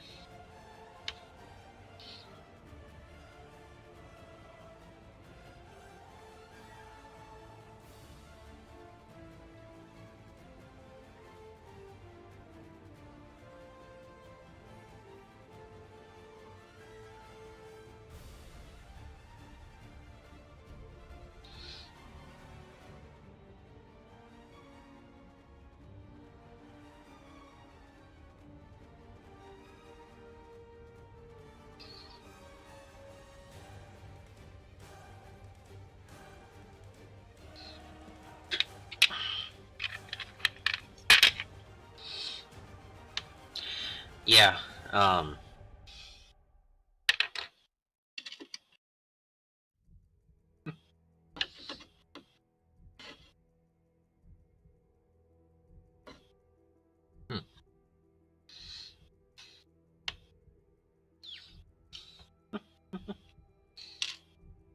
I just have an extra set of that weapon right there, just waiting.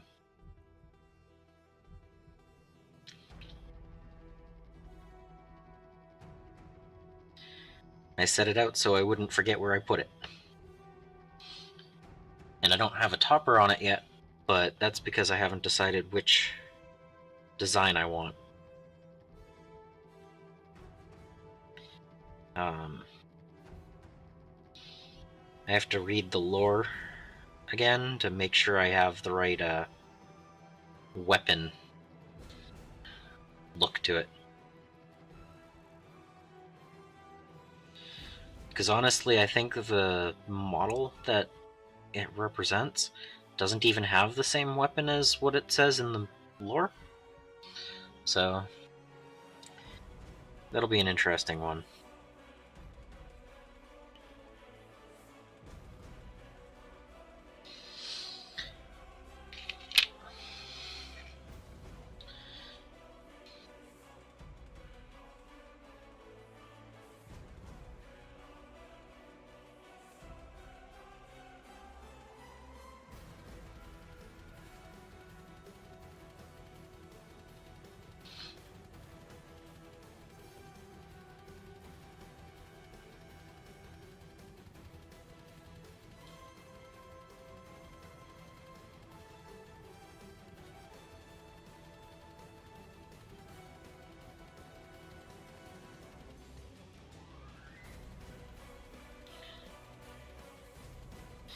And honestly, that new Lord with translocation cloak thing, that thing looks like you just need half of a model.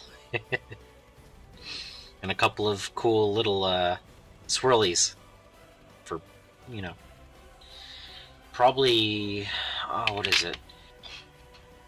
If I were to make one, I would use, oh, what bits would I use for the cloak twirl? Maybe the Royal Warden's cloak.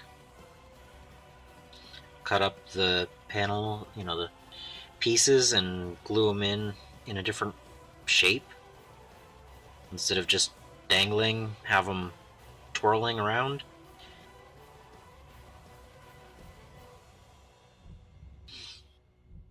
So I think I have two. I think I have 3 Royal Wardens, so I might actually try that. Now that we can't take a Lord, but we can take 2 different types of Overlord. Just weird. But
okay. Yeah, I was so tempted to make an Oberon, but poor guy.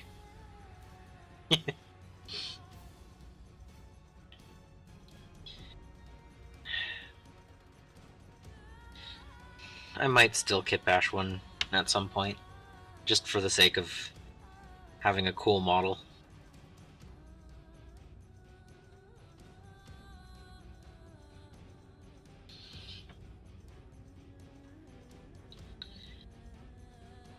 But yeah, I'm thinking I have about a dozen spare bodies right now, and I mean, they're just regular warrior bodies, but I think with a little bit of work, I could maybe make 2 or 3 named characters with the random bits. That'd be good.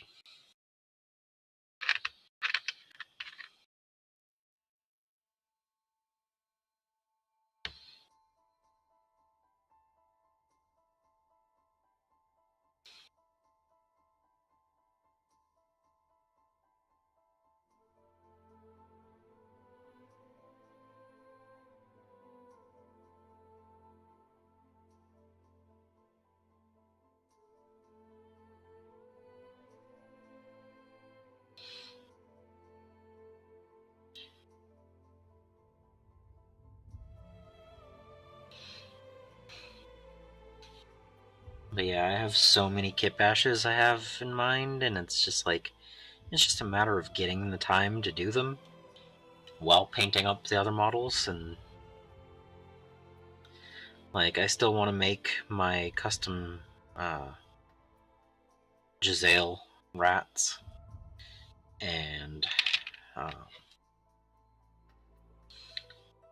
the oh, what are they, like the warp throwers and stuff like that. I still want to convert up a few of those. I still want to make some Scryer acolytes.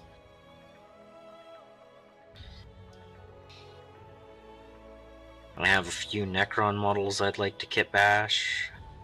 I think my admech need a couple of the stilt dudes. I think those would be fun to kit bash my own version of. Even if they're not the greatest models. Thank you. I figure eventually the YouTube algorithms will say, hey, how about that? But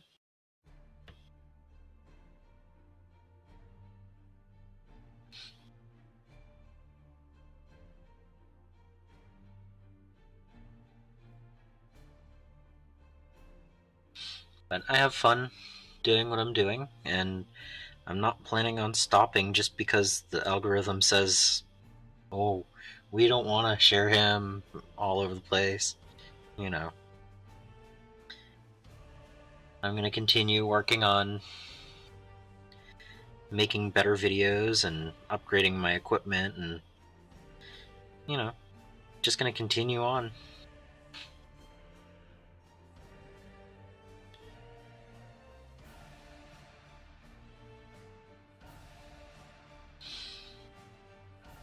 Yeah.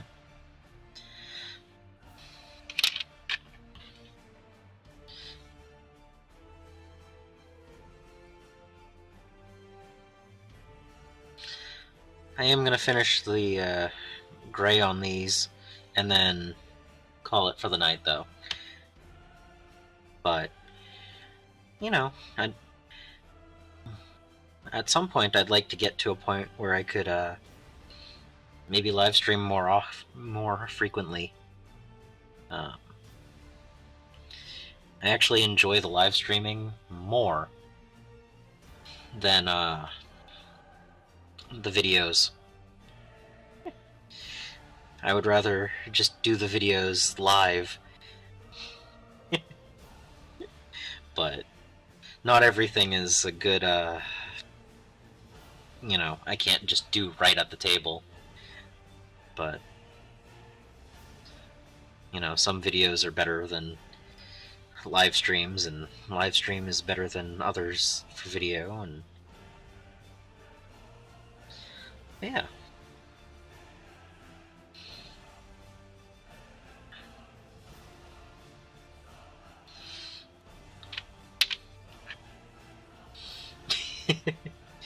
The editing does take a lot of time.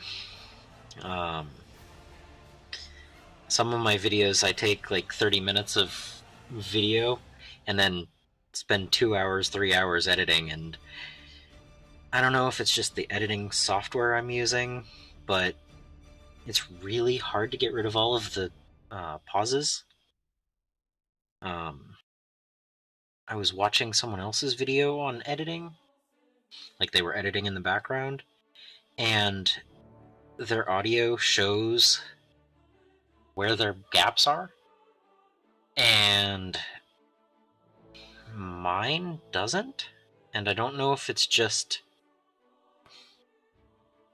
the software or how I'm recording or whatever, but it does make it a little bit harder to remove those pauses when you don't actually have a visual cue. I have to go by actual listening to where the pauses are and deleting it from there.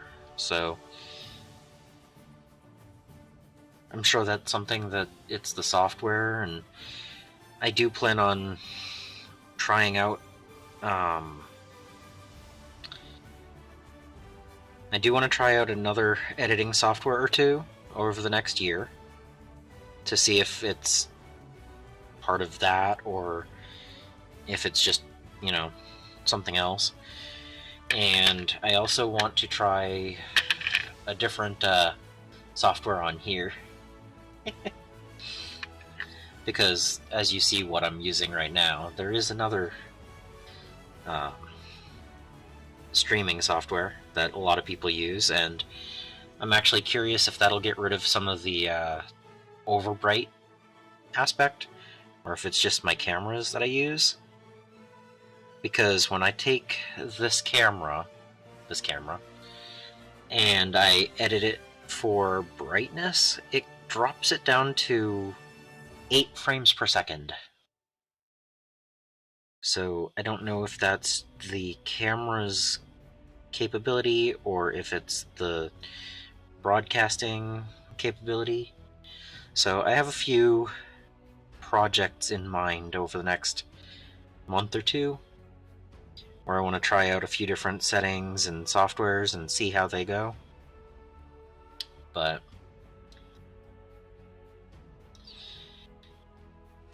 yeah, there's a few projects. I do need to upgrade from Paint for my thumbnails, because Paint is not Photoshop. So I know there are certain things that I can make better and other things that I'm still trying to figure out how to make better. But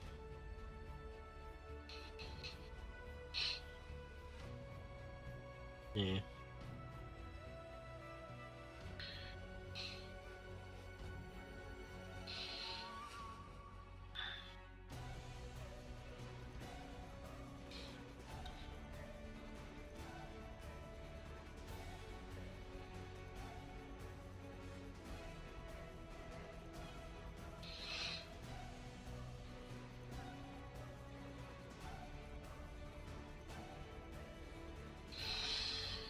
All right.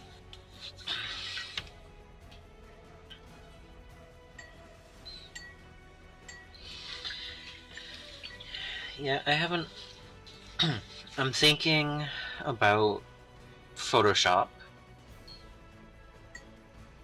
I think that might be a worthwhile investment to get better thumbnails. I'm currently using, what is it, Video Maker or Clipchamp or something like that. I think I'm going to try out DaVinci Resolve for that, and I think I want to try out OBS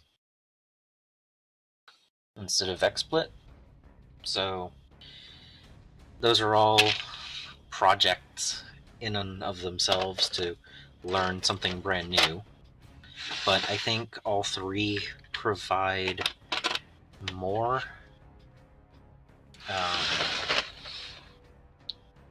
options than what I'm currently using. So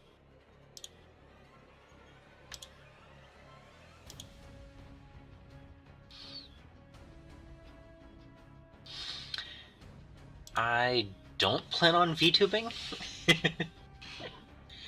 I mean, I have a year of me being on the camera, so I'm not that worried about me being me.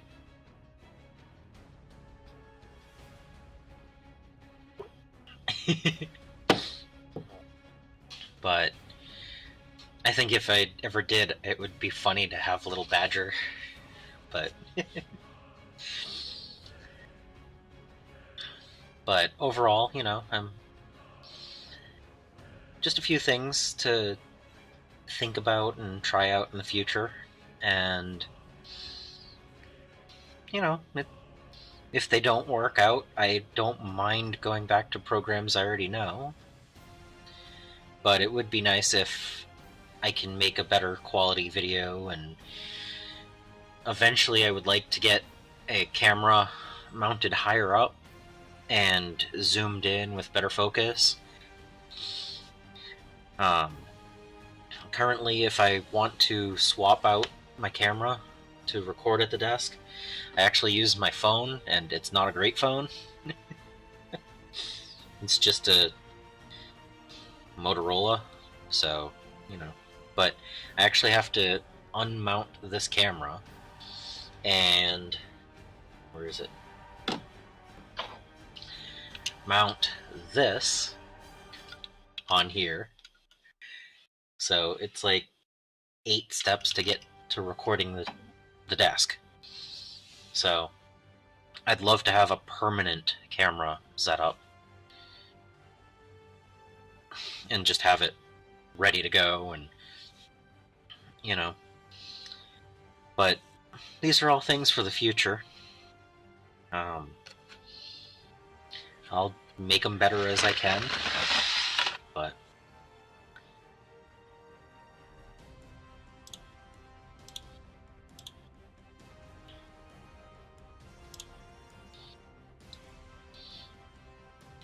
yeah. That's, what is it?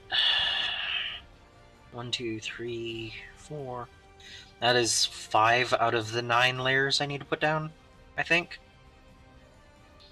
5 out of 10, something like that. So, until the next time, thank you for hanging out. I hope you enjoyed, and I hope you find your bit of bliss.